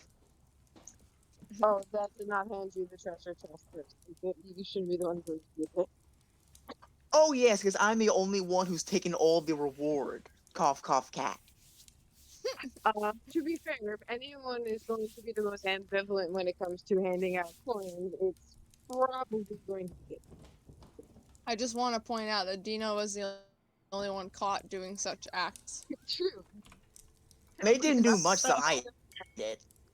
Well, that's the problem.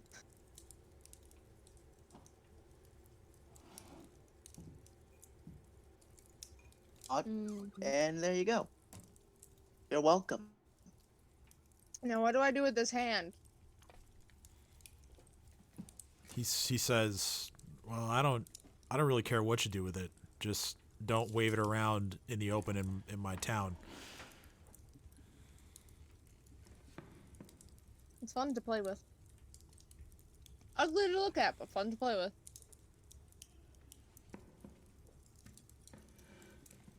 Well, thank you very much, Sheriff, but our rounds are not yet over. Hey, Cade, we get some more cash? Cade. What? What? Wait, what? The things to sell, Cade. Oh.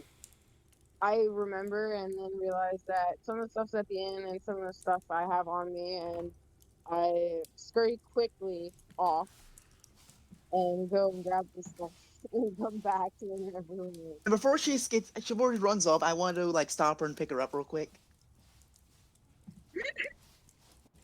Okay. I meant at the armory. Remember those breastplates we found? Oh yeah. And then again. Okay, yeah, we need to. No, I don't think I will. And I walk out. What's going on?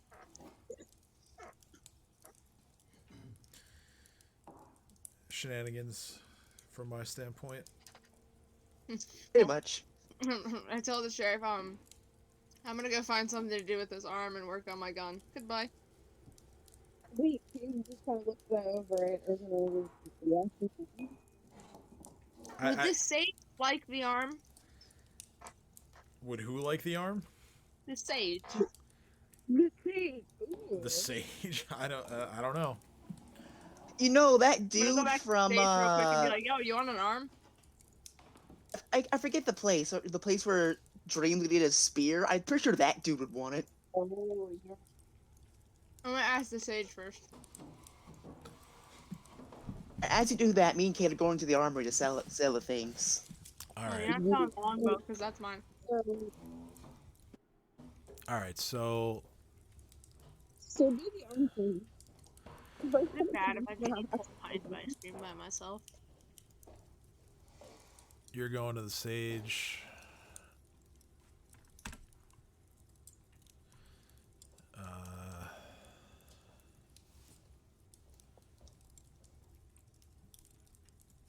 You're going to the armory. Dream, what do you want to do? I want to go to the feathered serpent. Get my spear. Okay. Cat. Cat is going to go to. Well, first, Cat's gonna ask Ursula if she can have the gun back. Oh, it's in my room. I remember I was pretty weak until I got to the Yeah, that's fair. until I got zapped. Cat's like, of course it is. Because I was gonna go head to the armory, and I figured, or not the armory, well, the arms dealer, and I figured I could return it for you. I'll be back at the inn in a second, and plus I was gonna make a deal with the armory person anyways. Cat Alright. looks at her skeptically, but says, "Okay, I'll go wait for you at the inn." Yep, All right. yep. So we'll do sage, feathered serpent, and then the armory, because everyone seems to be gonna like catch up there. All right. So Ursuline walks back in to Brodert's home. He is still sitting at his desk, although he's grabbed a couple other books off the shelves, so he can begin rereading some of the text that he mentioned earlier, just to see if he missed anything, perhaps. He sees Ursula walk in, and he says, "Oh, you're back so soon." Yeah, remember when I asked you if you know how to kill a god? Sure. I put the arm on his desk. Lamashtu causes this, and I would like Lamashtu to be no more. His eyes, go about as wide as a set of old man eyes can, and he's looking at the arm, and he's like, "Where did you get this? How did you acquire this?" You remember Nualia? I'm assuming you might. Her father was a priest and all that good stuff. Sure, troubled girl, bit of an outcast in town, died in the fire. Nope. That's her arm. But how? She faked her death, killed her father, all because of how she was treated, and she got kind of, I guess, persuaded by Lamashtu's forces to basically betray Desna and become a bitch. I say. Well, I suppose that makes sense. Well, okay. I mean, she also brought Pseudo into all of this and Oh yeah, I'll add that later. But right now, I was just talking about. No. I was just talking about how she ended up having that arm. Pseudo really didn't. okay. That Pseudo was just being used by her because Pseudo found her beautiful. Fair, my bad. Sorry.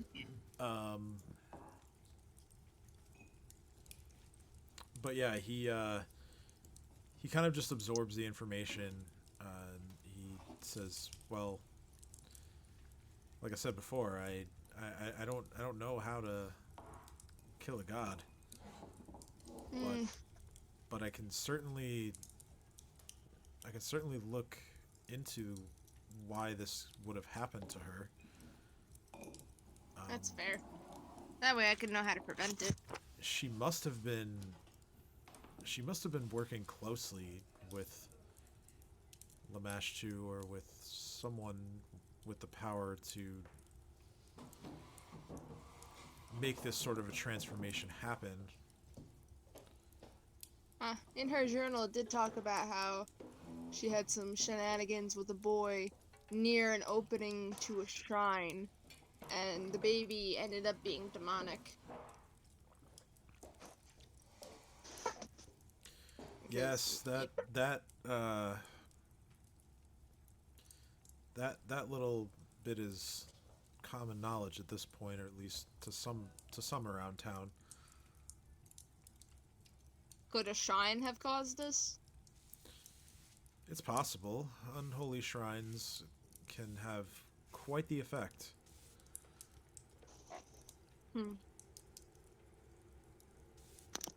But this is, I mean, even though she's gone now, this is kind of troubling, isn't it? Yep. Well, I'll leave you to study that. The rest of our body is in Thistletop, but not really sure how well that's gonna hold over for a couple of days. Yes, well, This was the only part of her body that had been changed. well, I appreciate you bringing this to my attention. I will do the best research that I can. Alright, I'll leave you to it, and I'll head back to the inn. All right.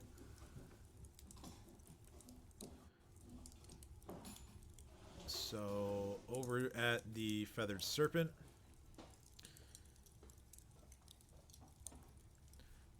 Dream arrives as Vorvashali is actually just putting the finishing touches on the weighted spear that Dream had asked to be enchanted. What's up, buddy? Oh, hey, good to see you. Just finishing up here.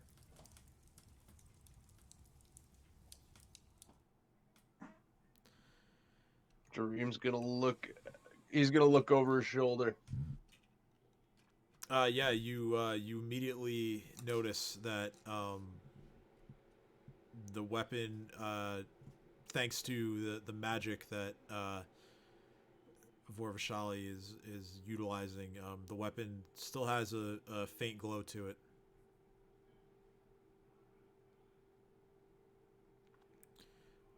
Very cool. He says, "It's just to your liking and your specifications." And his the glow in his own eyes that indicates that he's enchanting the weapon fades, and the glow also does fade from the weapon as well. And he hands it over to you and says, "All right, all finished."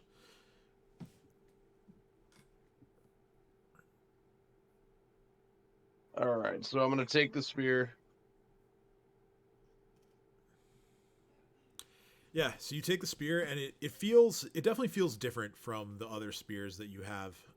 This one obviously has weight on both ends of it rather than just the one, but it's well balanced, just like it was when you first found it, or first got it. And Vorvashali explains that in order to activate the enchantment that's on it,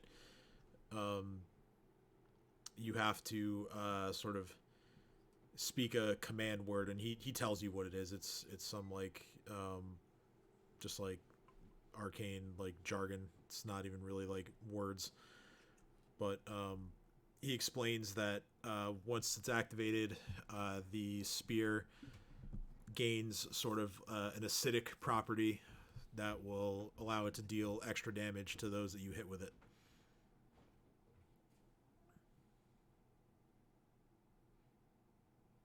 Yeah, I'm gonna have fun with this one. While I'm here, I got this medallion I want you to look at. He says, "Sure. I've been a bit without you coming to visit that I've seen something really interesting. I've had a few customers bring me some things that, looked nice, but didn't really have any sort of cool stories attached to them." Oh, and also the spell book. Oh, the wizard spellbook, yes.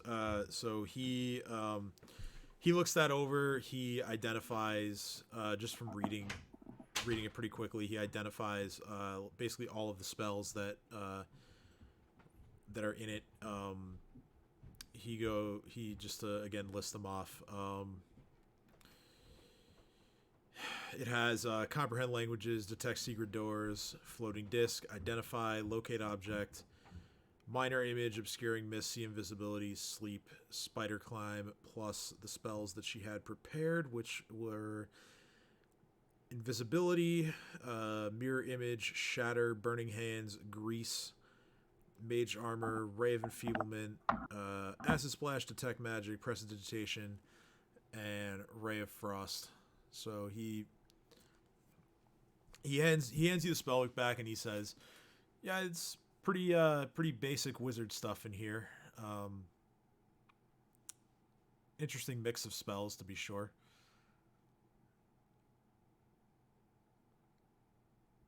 As far as the medallion, I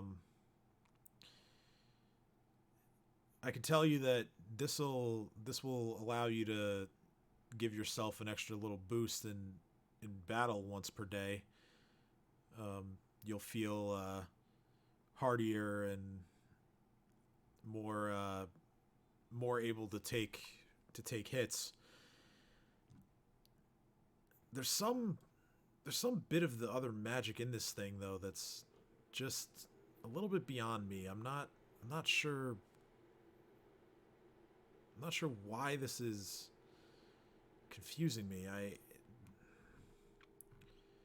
It seems like this medallion could be used by a higher power to maybe like take control of the person wearing it, but this magic just seems very old, almost foreign to what I know about it. I couldn't tell you how it works, but yeah, there's something extra in this thing besides a simple false life and gentle repose. Well, that's good to know. And I'll show him the holy symbol also. You've the gold holy symbol, right? Yeah. I have the silver one. Yeah, he looks it over and he says, "Well, not too many people make holy symbols out of gold anymore. This is a nice find. Strange to see another Lamashtu one. You really seem to be running afoul of her operatives recently."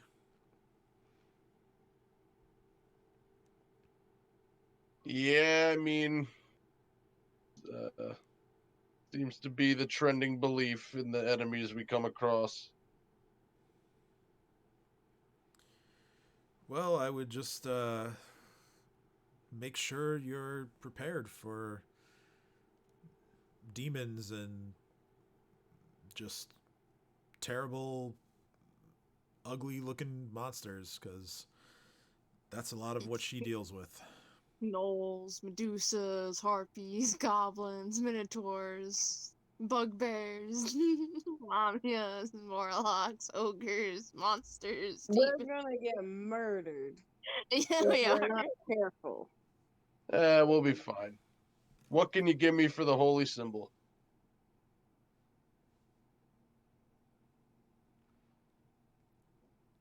Holy symbol.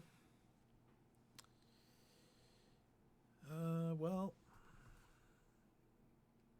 I could give you 50 gold.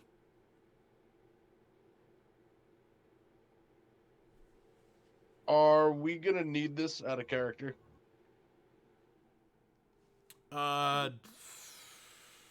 Probably not.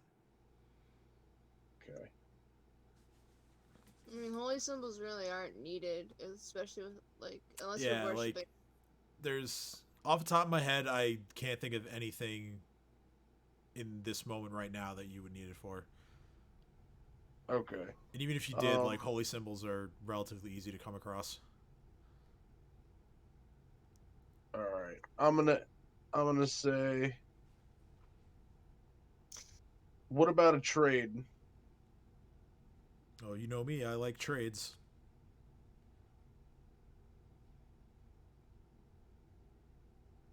What do you have to offer up that's of equal value? Okay, let me look at his wares. I have a list of it here somewhere. What month of it is in the game? Is it in the game? It's Is it still Rova. desert? Still Rova. Oh, so okay. Rova is coming to an end soon, though. Oh,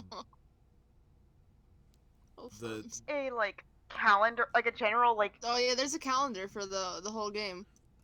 Okay, because I have no idea what Here. any of these months mean. How Yeah, long the- they're I'll supposed send to you- Okay, last. so the Galarian calendar essentially lines up with like the real life calendar, like even down to like the days in each month. All of the months are named after gods. And the days of the week are relatively simple to connect to. Like it's currently Star Day, which is Saturday.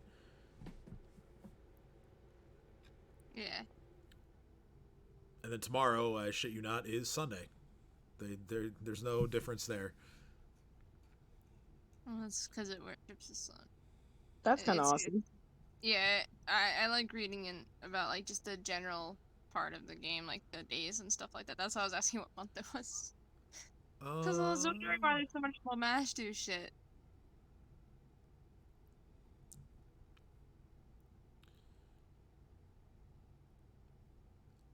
So, Vorvashali points you over to this one shelf where there are a bunch of really small. They look like music boxes.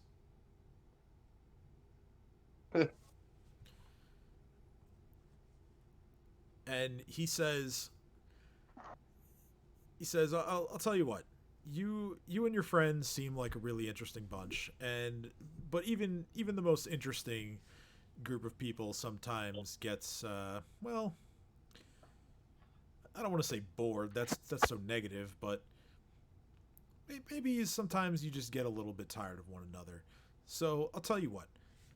I'll take the holy symbol off your hands, and I'll give you enough music boxes so that you and all your friends have one apiece. And you know, whenever any of you feeling down or you're not really up to conversation or whatever it is you guys are doing, you know, you can just chill for a bit and listen to some music.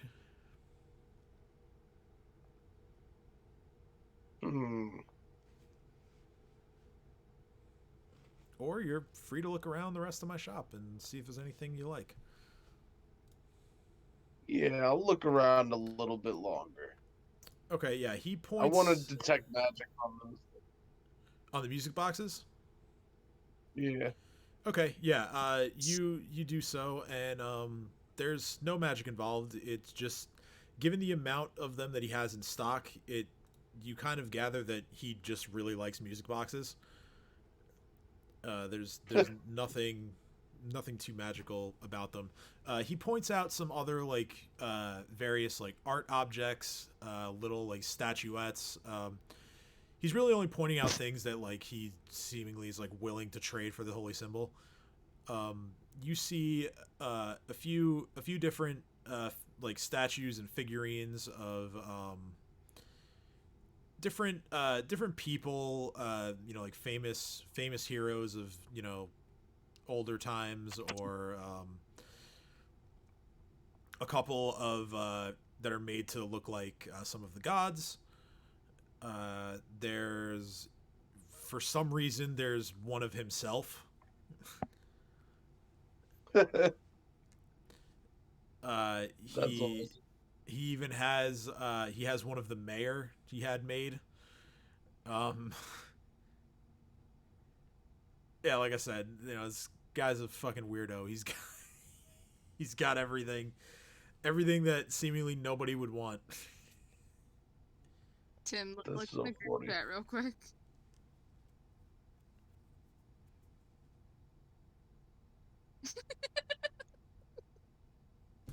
Autocorrect wrecked me.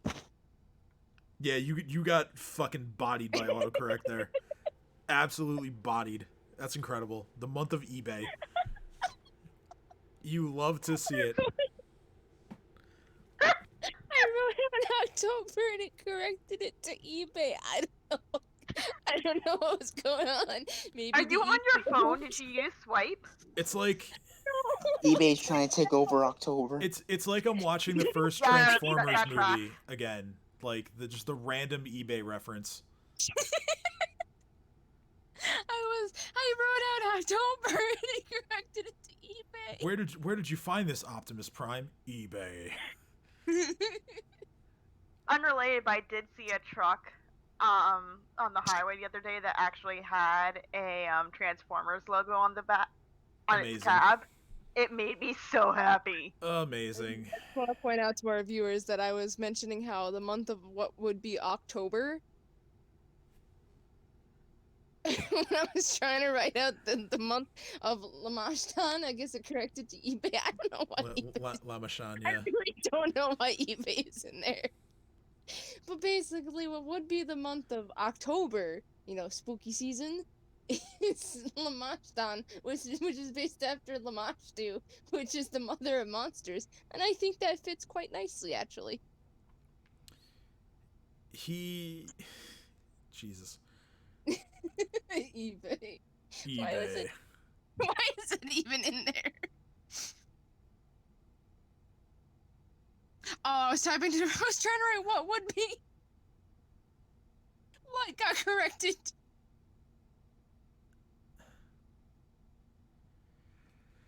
So,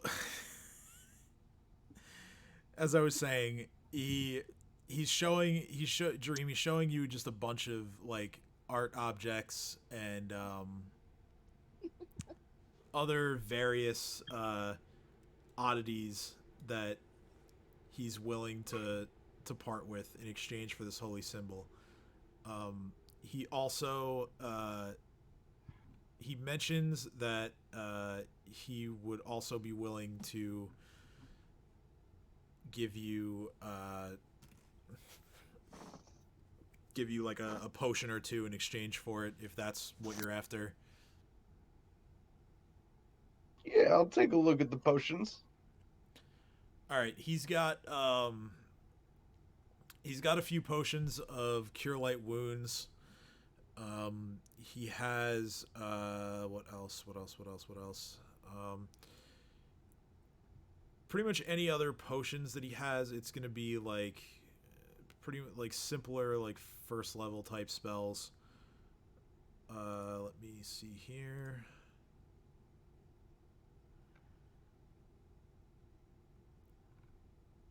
Yeah, so he's got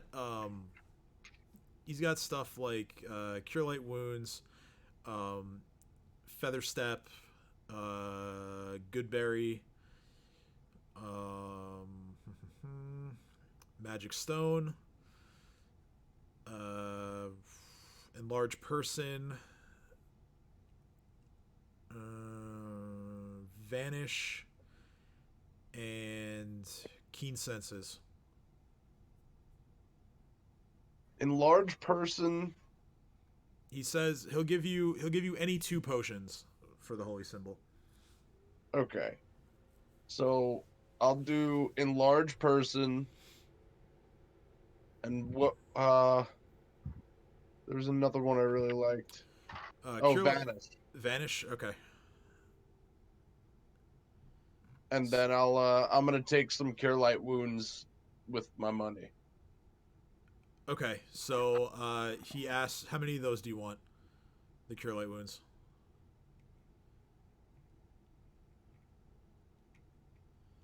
5. 5. Okay. He thinks about a price. He says that'll be. He looks at you with a smile. He says, "Just because I like you." 150 gold for the 5 cure light wounds or equivalent items.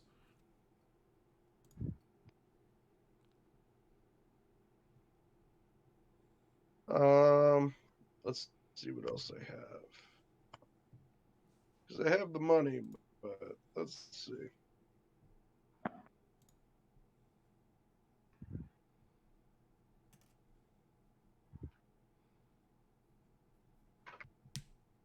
Book. I have. What scroll of minor image is that on my spell list? I don't think it is, but let me see. Because yeah, if it's not on your spell list, then you would have some issues casting it. You'd have to get someone else to cast it for you. No, it's not on your spell list. Okay. What about the other 2? See invisibility and whispering wind. See invisibility. See invisibility might be.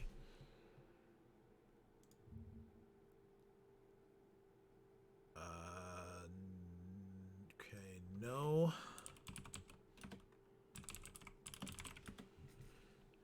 Whispering wind.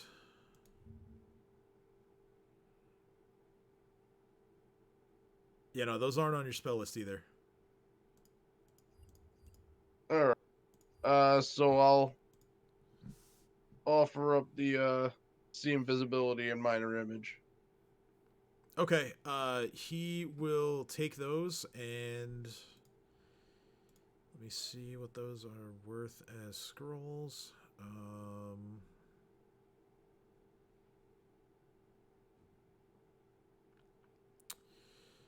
He takes those and he says, that'll cut the cost by half.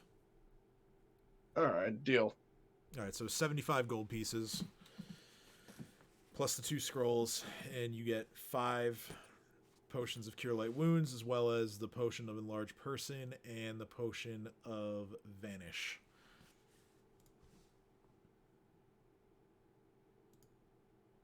Pleasure doing business with you. Oh, always. You've quickly become one of my favorite customers. Likewise. All right. Well, enjoy your new weapon. Make sure you hit lots of things with it. Yeah. I don't want to see the kinds of things that you claim as a result of hitting them with it. I'll be bringing you stuff. Reeves gonna like twirl it around a little bit. Nice. All right, so where are you heading now? I don't know. We'll walk around. All right, so let's go to the inn where Ursula and Kat are meeting up.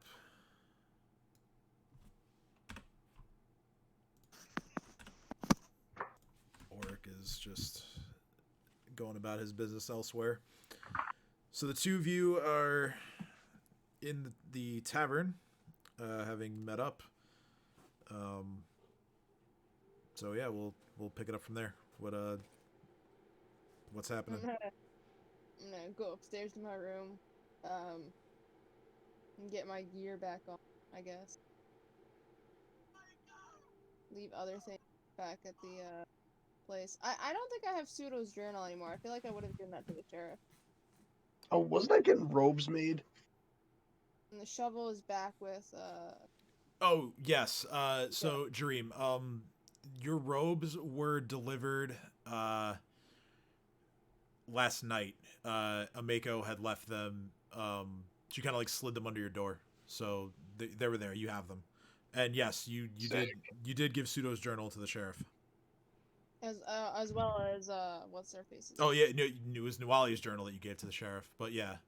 I mean, I would have given Pseudo's as well. Okay, so yeah, you gave all of it to the sheriff. Much.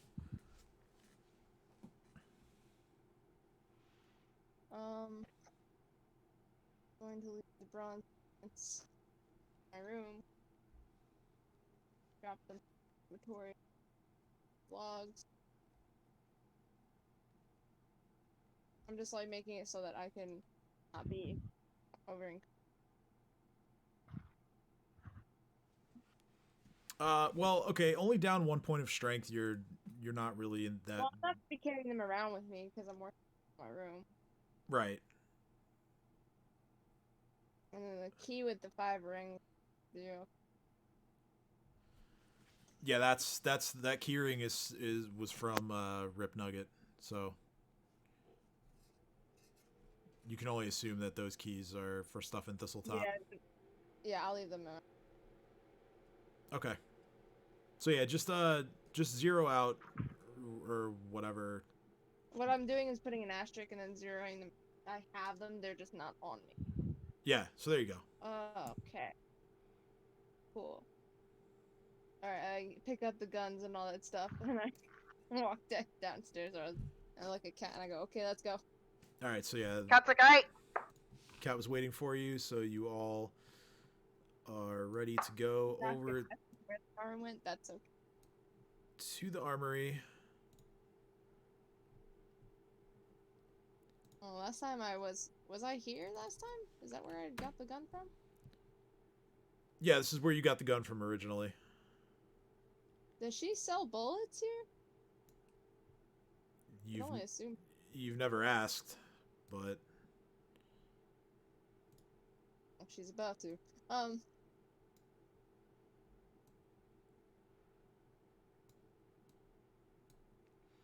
So Cade and Dino, who are already inside, I'll give you two the chance to act and role play with Sava first, since you were here first. So Sava greets the two of you as you walk in. No other customers in the store right now. It's still fairly early in the morning. But she's happy to see you, and she says, "Oh, it's good to see you back in here. What can I do for you today?" I look at her and I say, Oh, we just got back. Sorry, Kate, you go ahead. I was I like, just "Damn." used my mouth. "No, you can go." At this point, I literally just yeeted my mouse by accident, so I need to go grab that. So How do you accidentally use a mouse? it's wireless. In that Not case, completely hello there themselves. again. We just got back from Thistletop, and we got some pretty nice loot. I hand Kate her masterwork breastplate. I jump up and down and go, "Thank you for carrying this."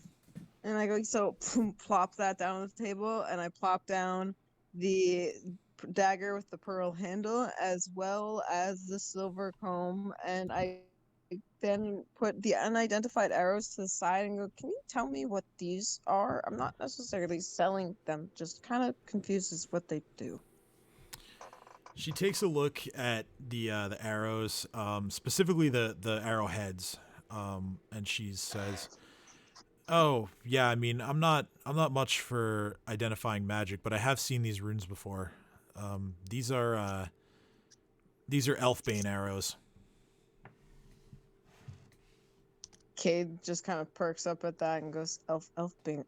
I gotta remember that. Okay, thank you." And then kind of like fumbles with everything else and tries to not cut themselves on the dagger because they forgot to grab a sheath for it, and goes, "Oh yeah, that too." and the comb, and I kind of pick the comb up and kind of look at them and goes, "It's silver. You could melt it for a blade." Kind of dry, like trailing off. Trying to sell it a bit. Yeah. Yeah, okay. Sava looks at it, and she looks at all three items, and she says, you want to sell all these together, or do you want to trade, or how do you want to handle this?" Kate kind of just looks at her and goes, "I guess just," kind of takes those arrows and kind of slips them back into their pouch and goes, the comb, and the dagger and the armor, I would say just sell it. What would you say is a fair price?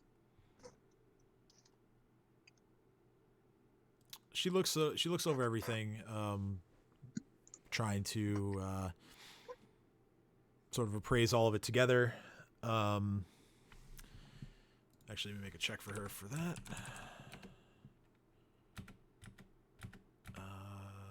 Okay, her skills. Okay, there it is. There's the appraised number I'm looking for.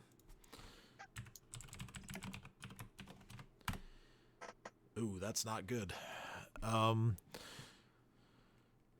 She says, "Okay, the breastplate is looks to be of a nice quality. How does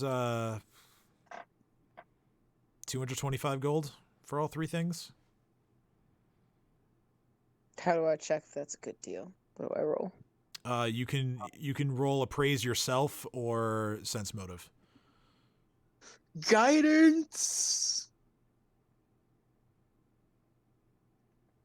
Okay, they're the same, so I'm just gonna do it. Okay. Looking at everything, you think you're getting a pretty favorable deal here, actually. She might even be overshooting the worth of one or two things that you're trying to sell. Cave goes, 200 sounds good. Pretending they just misheard. Sava says, "Well, if 200 is what you want, then that's fine with me." I'm not going to give away to her that I realize that they're worth more, but I also at the same time am too cheap of a person. I feel bad trying to take more from someone from my local town, so I just Damn it, pretend to be Kate. oblivious. Hey, you guys got to teach me more about money. So, all right, yeah, she gets together the 200 gold pieces and gives you a little bag that has all of it in there. I grin and I look at Dino and I hand Dino like 20 gold pieces just because he carried that thing for me and there was no way that was going to happen without it. So I have 180 total. Okay. I gotta make a note real quick for that. Okay. 54 plus 180, 234. Cool. And I look at Dino and go, "Is there anything else you needed?" Well, remember that breastplate we found that was magical? Might as well sell it since I can't use it. Oh yeah, the +1 breastplate that was a Rip Nugget, right? Like size. No, I had. Oh right, that was Nualia's breastplate. That's right. Yeah. So you take that. You take that out and put it up on the table, and she looks at it and she says, "Well, this one I don't even know what material this is. This looks pristine. What do you know about it?" Well, I'm not too keen about figuring out something magical or not, but someone in our group has a spell that allows them to do so, and this is most definitely a magical breastplate.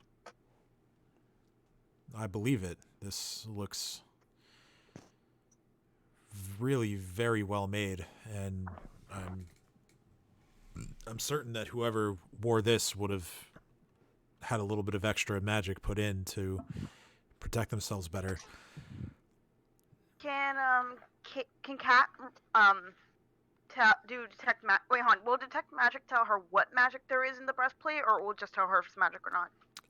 It takes a few rounds, but it would tell you the like the school of magic, and then you would have to roll spellcraft to actually identify it. Can I do that? Yeah, I'll say like during this conversation of kind of just going back and forth of looking at the breastplate, by now that you and Ursula would be like just walking in. So yeah, you can see what's going on, and yeah, you can go ahead and do that.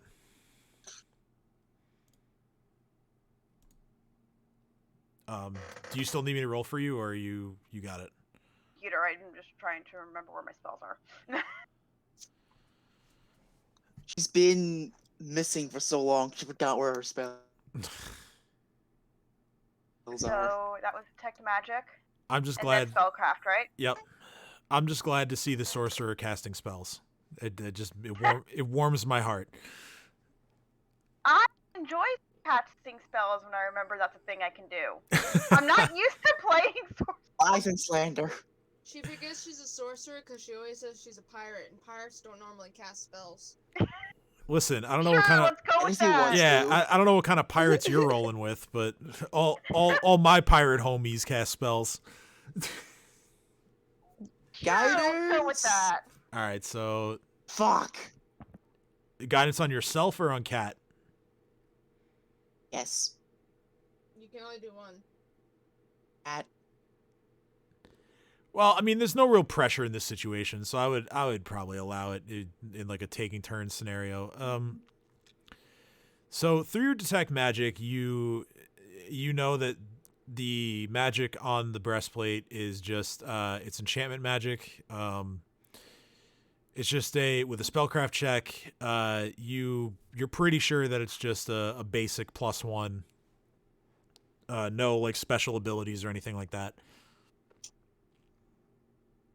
Okay, so according to my analysis, relays that it's like it adds a little extra protection. That's about it. It's not really anything special. So price-wise, in terms of selling it, that's going to be. Well, I'm gonna have her appraise it, of course, but. We should mention that it is the breastplate of the enchantress Nualia. Nualia? How do you Nualia. Nualia. Let's see why. I look at her and I look at Kat and I go, English isn't your first language, is it? Sava looks at you confused and just says, "Wait, didn't she die in the fire 5 years ago? This can't be hers." Nope. Long story short, now, though. she takes her dad and she's been giving this town problems with the goblin. Cade just starts laughing at the cacophony of sounds and whatnot. answers But now she's that done he for, was just so gotten. this is hers. That's kind of my reaction too, Cade. So she Sava just tries to pick out the details and multiple people talking at once, and all I said was nope to her. Didn't I she know. die? And Kat said, "Well, she's dead now." Right. So she says, "All right, so you're telling me that she wasn't dead in the fire, but she is dead now, and you all took the breastplate from her and brought it here." Yes. Okay. Just wanted to make sure that I followed everything that was said. As far as how much this is worth, I don't know that I have the gold on hand to give it to you. So, if you would like to trade for something, we can work something out. Hey, time out. Where's Chomper? Oh, my Oh, bad. Red, where's my dinosaur? I never actually put him on the map. That's my fault. There he is. There he is. Pulls right with the world. Oh, what did she say? Like, my Discord, my computer is acting wonky every once in a while. So I had her make an appraise check, and she rolled fairly well. And she says that she's not sure that she has the amount of gold on hand for what she thinks this is worth and what she would buy it off of you for. But she offered to do like a trade if you see anything in her store that you particularly like. How about that crossbow that I've been eyeing? No. You know, I wasn't talking to you. She So it's says, my breastplate, so tough shit. she says, I had a feeling you'd ask for that, but no, I don't think that even this is worth that much. Sarah, I'll just keep. It just means I have to come by more often to dreamily look at it. And I will always invite Anywho, you to so do that. do you have any magical scimitars by any chance? Magical scimitars. Let's see here. She... I'm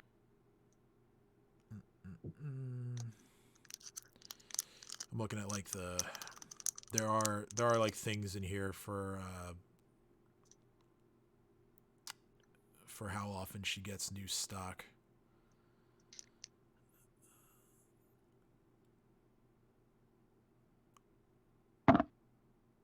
Okay. So she thinks about your request, and she is like kind of doing a quick like once over of like all the shelves and sort of cabinets that she keeps things in. She says, "Magic scimitars, I don't know. Let me look around." And she basically takes a lap of the whole store. She comes back and she says, "Yeah, unfortunately I don't have one, but I could order one for you." About how long would that take? Well, typically the non-magical stuff that I order takes 2 or 3 days. You know, I order these things from Magnamar for the most part. Yeah. Something magical might take a bit longer. I would hope by the end of next week. Maybe I can push my suppliers to get it done a bit quicker, but it just depends if it's available over there.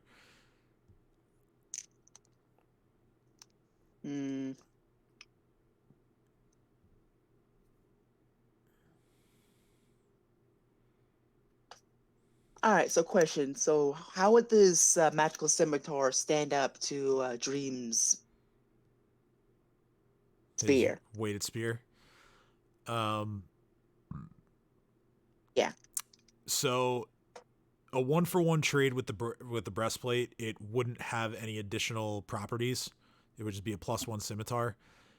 If you wanted a special enchantment on it, it would require an additional gold cost. Or trading her more items. Is she interested in minerals?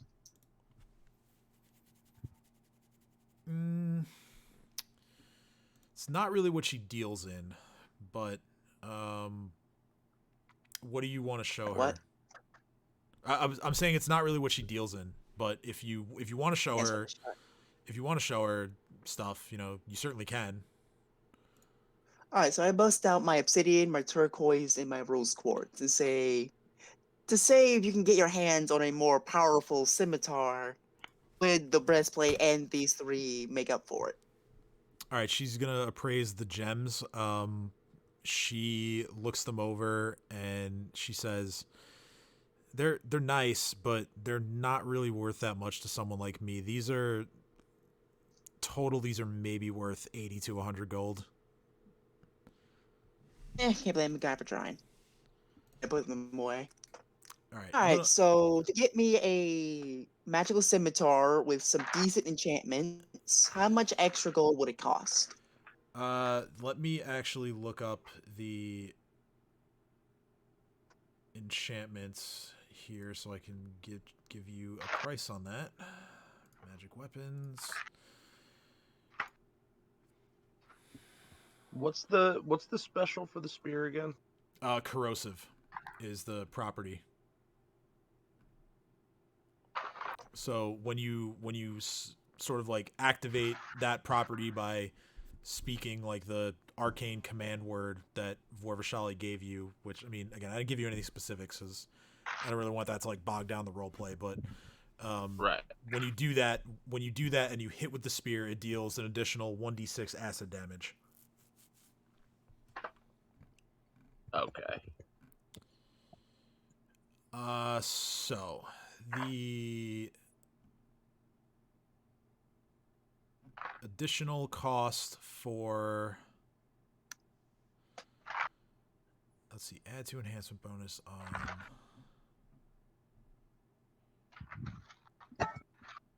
Okay, so essentially it just doubles the price of the weapon.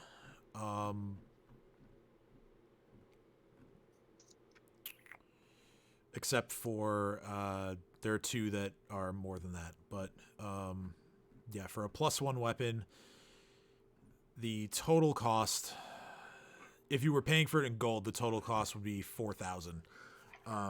But you are trading a +1 suit of armor, so that'll basically make up for half of it, and then the other half can be any combination of gold or other items that you might have that could be of interest to her. And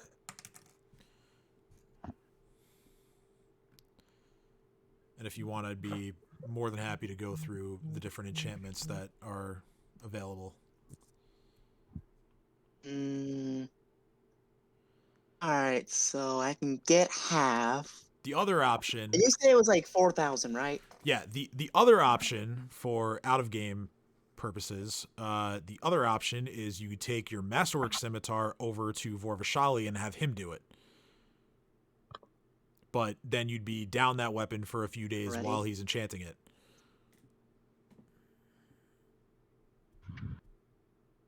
Would you be interested in a magical breastplate?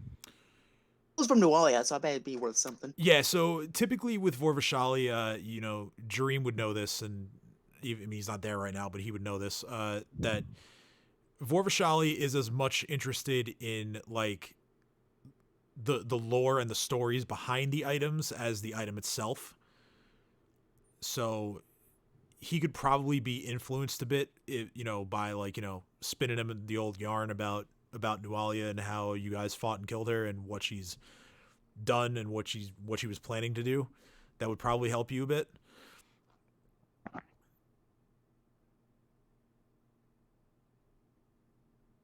All right, I'd say that gives me a fair shot. Yeah, I mean, like, there's every possibility that you could end up just trading him the breastplate for the enchantment services, and that would be it. Otherwise, yeah, Sava is your best bet in terms of having something ordered and shipped from Magnamar. But it would cost you extra if you want like a special enchantment on top of just the +1.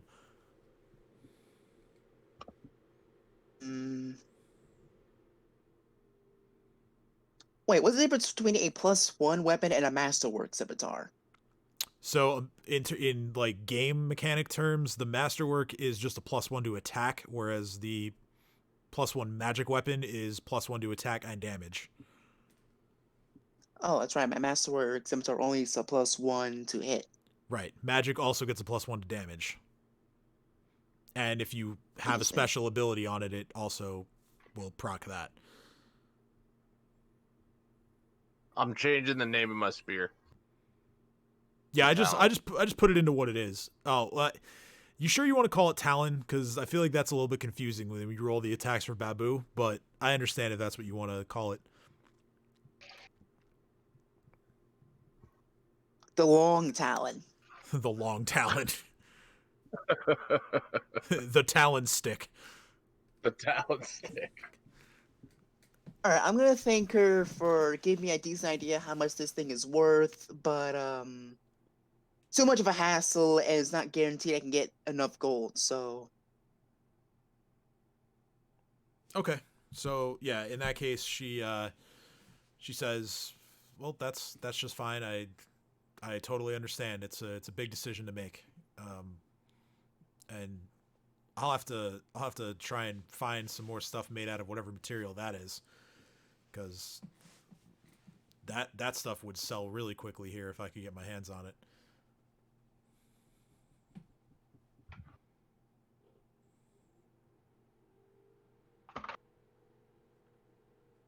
Is there anything else that you all need today? I got Cat. some. Oh, go ahead. I put the pistol on the table. I go, here you go. And what do you say? I am sorry. Sava. I I can't also- believe also- the pirate As is I say giving I'm her sorry, shit. I wait a second and then I go, I also have a deal. No, you what do said you it say? once. I already said it. Shut up. Did you? I didn't hear you. I did. You can go back in the stream and listen to it. I already apologized. I'm not gonna do it again. Oh, I was looking for thank you. I said thank you when I borrowed the gun. I don't need to say thank you again. I said I'm sorry for the Anyway. extended borrowing. I'm gonna go again. Sorry. Okay. Okay. Sava just says, and you're welcome for the fact that I didn't send the sheriff after you.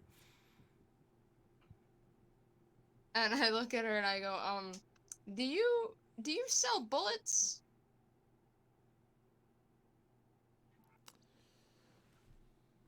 She thinks for a moment and she says, "Well, not really. No, I don't get anyone. I don't really get anybody with firearms. The pistol is more for my own protection, but I can certainly order you some." I was gonna make you bullets and have you sell them so you get money. Well, if you want to do that, that's fine by me.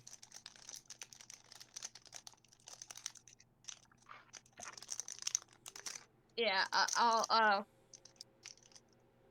just need more gunpowder. Wait, no, I should have enough gunpowder, shouldn't I?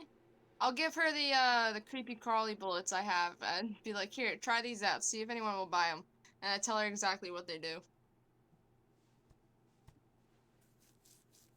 She thinks about it for a moment and she says, "Right, I will make sure those don't fall into the hands of Jubrail and his goons, but for other customers, I'm sure this will be an interesting talking point with them."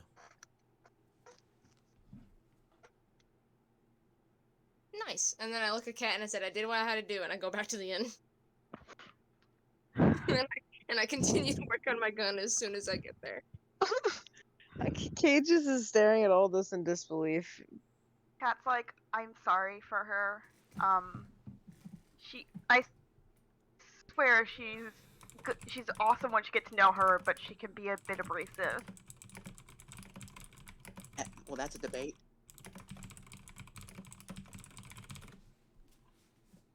She's good-hearted once you get to know her. Well, you shut up, Mr.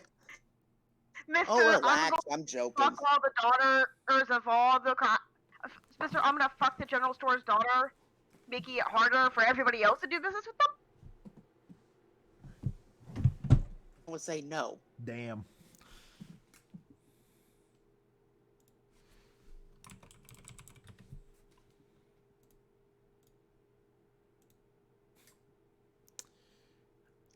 Sava. Anywho, I'm off.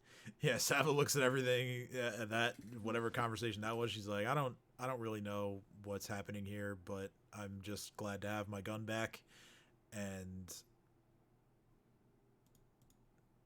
yeah, if there's nothing else you guys need, then I'll be getting back to work now. Oh, I'm sorry. I hope we weren't too much of a bother. No, not at all. Leave too many people. You are the bother. I enjoy having customers, and I like having the company around. And you know, if any of you are interested in another contest of archery, or that can always be arranged.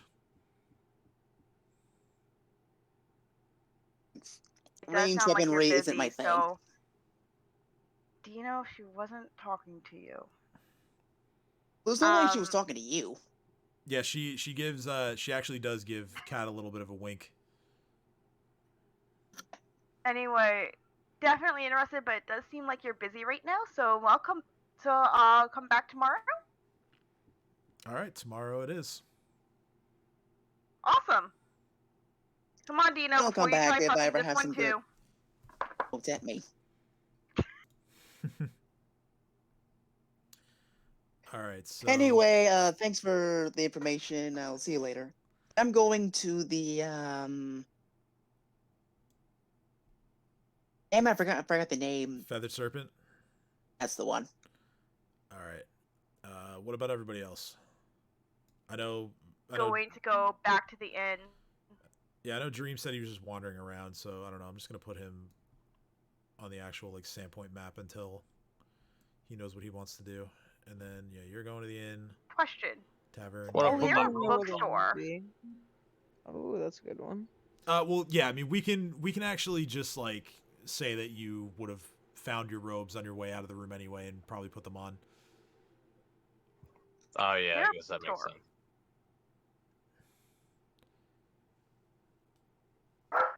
So, I named it Talon, by the way. Talon. It's Nice. like the origin of Talon. That's what I could find. Nice. All right, so that leaves Cade and Ursula. Where you guys headed? I said I would lead anyone where they wanted to go because Kate's done everything they want. All right, Ursula. I went back to the inn after I handed the gun. Oh over yeah, to that the is true. bullets. Yeah, Alright. I went back to the inn to start working on my gun. So I'm assuming by the time they leave, I'm already at the inn. Okay. So yeah, you get to the inn. Kat is in there not too long after. Over at the Feathered Serpent, Dino walks in with Chomper. Hold on 1 second. I have to.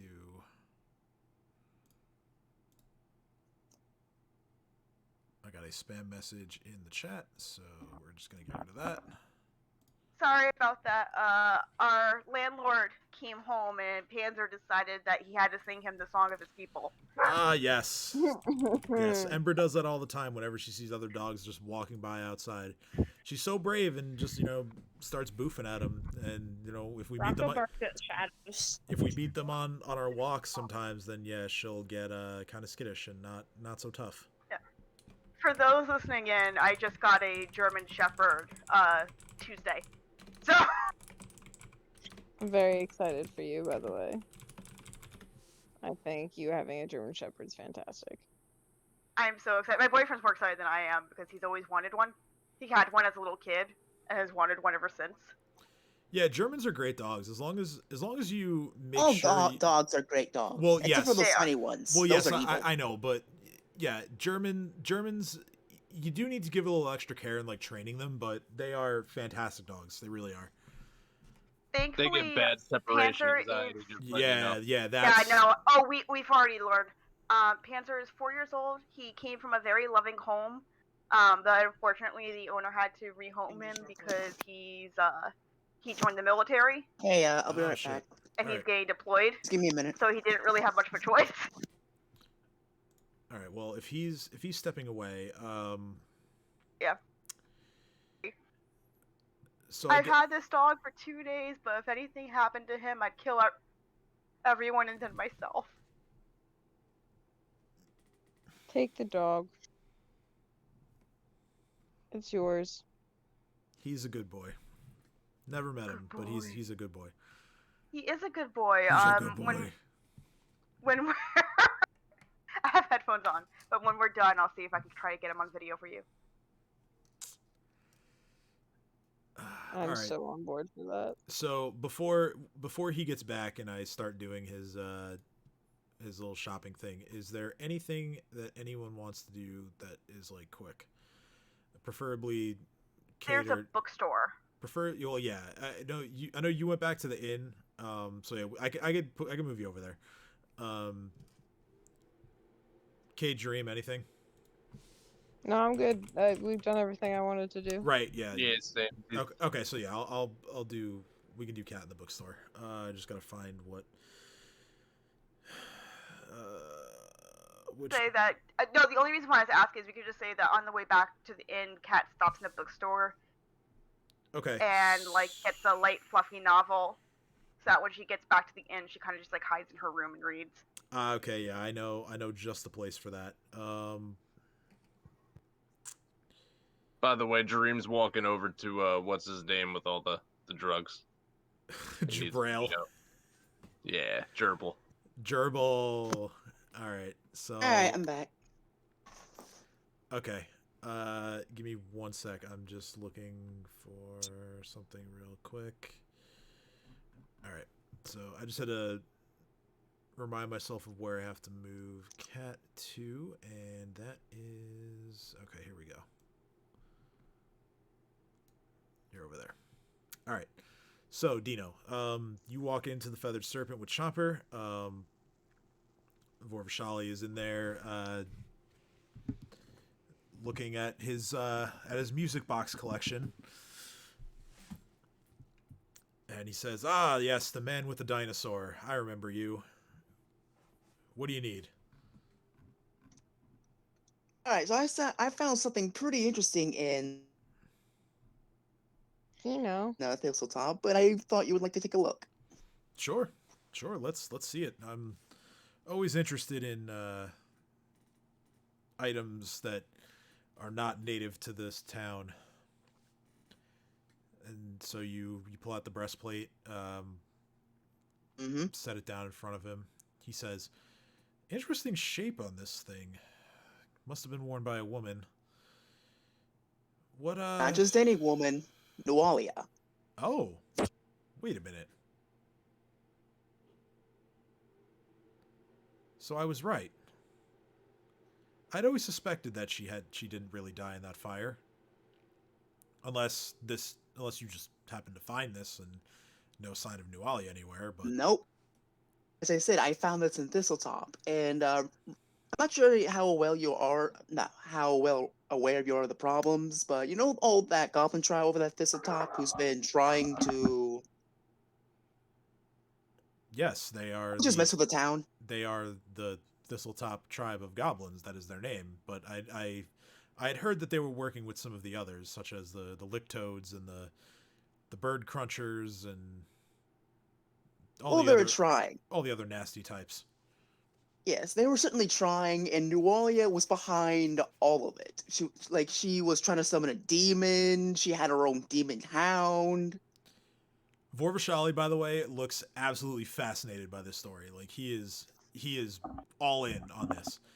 He's like hanging on every word that you're saying. I'll give her this. She's one hell of a fighter. Not much magic use as I thought, but deal with her weapon. But unfortunately, she was no match for 4 years in a magic missile to the head. Well, yeah, magic missiles tend to be quite effective when fired at the head. So precisely. So if I'm gathering correctly here, she was alive and very evil. You and your companions went to confront her and did the deed, so to speak. And this is her armor that you are bringing me. This is, well, I'm certain that the folks over died on the way back. I'm certain that the folks over at the cathedral want to know about this, but we can wait on that. That's not particularly urgent. Now I'm sure if you've been there already, I'm sure they know that you've taken her out. But the fact that you've recovered her armor is something that maybe maybe I'll wait a bit to clue them in. So, I assume you're not just here to sell this to me. No, I would rather make a trade. Okay, well, I'm all ears. Always in a trading mood. Well, you see, I'm honestly quite jealous of Dream's magical weapon. I kinda want one of my own. Ah, yeah, the weighted spear. Just finished that one up. Probably some of my best work. Really proud of that one. So, what sort of enchantment are you looking for? And let's see the weapon. And I hand him my masterwork scimitar. Scimitars are kind of my thing. Most reliable weapon. He takes the scimitar, swings it around a little bit. Not he's a little clumsier with it than you might expect, given that he himself is a casting type. But he does have a little bit of rogue in him, so he knows his way around martial weapons. He says, "Oh, this is perfectly balanced. Very, very nice weapon indeed. Yeah, I can certainly enchant this for you." What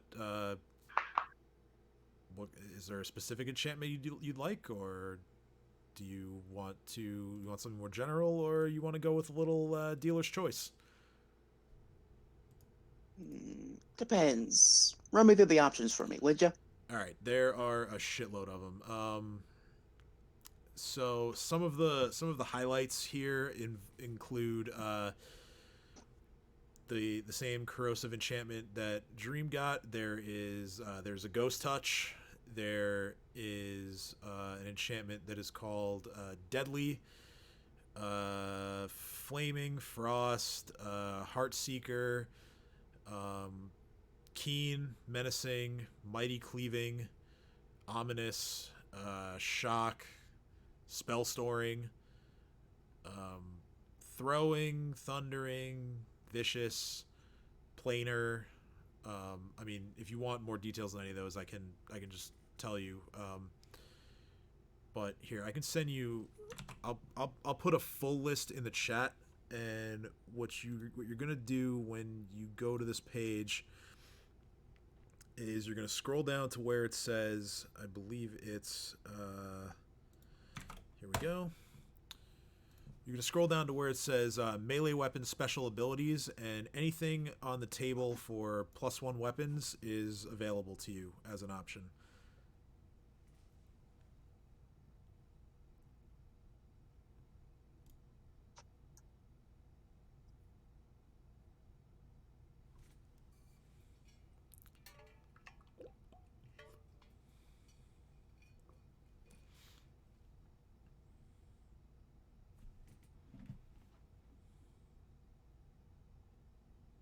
Work with me, phone, god damn it. I'm kind of curious of what some of these do myself, because I haven't looked in a while. Oh.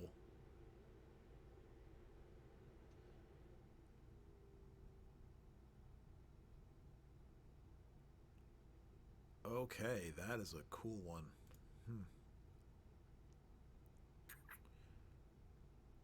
That is a very cool one.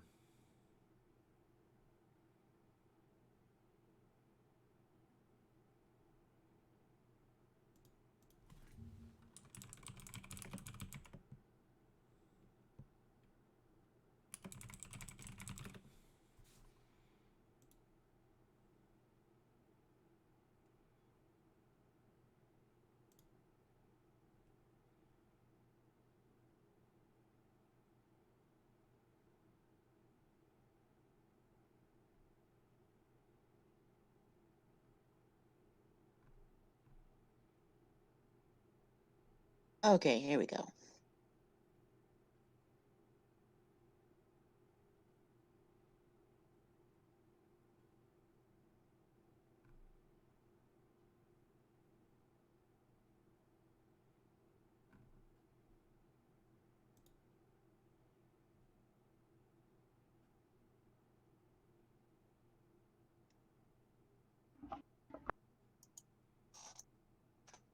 I'm sorry it's gonna take me a while to decide, but this is pretty important. No, I fully understand. So do you mind if we do the others, and next time I'll have my enchantment decided? Yeah, we can hold this over until next week. Yeah, that's totally fine. That's that's also why I kind of offered like the dealer's choice option, because there's like a there's like a D100 table, but I feel like it might feel pretty bad if I roll something that doesn't come out so great. So yeah, we can hold that over for next week. You can always tell me that out of game. I'm Yeah, actually that would be gonna appreciated. I'm actually gonna get off because I'm getting kind of tired. Yeah, it's cool. I think we were right about the end of what everyone wanted to do anyway. So we can call it here. But sorry, Tristan, I think you were about to say something. What's up? Oh, not at all. I'm just looking through the options. Half of knowing what I'm doing, half the other half not really. So I gotta apologize 'cause I gotta go. Yeah, it's fine. I'm wrapping up right now anyway, because everyone's Awesome. pretty much everyone's done with what they wanted to do. Okay, Great. so yeah, with that, we're gonna end for this week. Kim, before you cut out, when are we thinking? Do we have any clear about the honey heist? I am finally moved out of my apartment. Okay.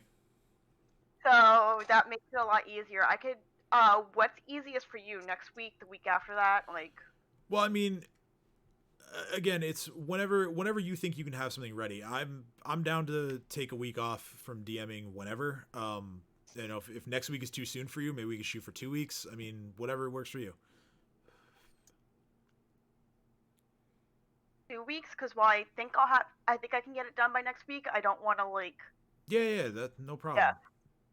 Yeah, that 2 weeks will actually be perfect, because that's the week that like all like my final stuff is due for school, so it'll be nice to like not have to prep. So yeah, Fall. 2 weeks would be perfect. All right, so we got that settled. So next week, we're gonna have probably some more downtime stuff, milling about town. Maybe if you guys are feeling up to it, maybe we can go do the treasure chest thing that we had to skip. Whatever works for you guys. We'll figure it out then. And as well as the enchantment for Dino's weapon. So until then, thank you for coming out and watching our show tonight. I appreciate all the activity in the chat. It was fun talking with a couple of you guys that came in here. Hopefully, Good night, everyone. yeah, hopefully that'll be a more regular thing. As always, we love you all very much. We appreciate your viewership, and we will see you next week.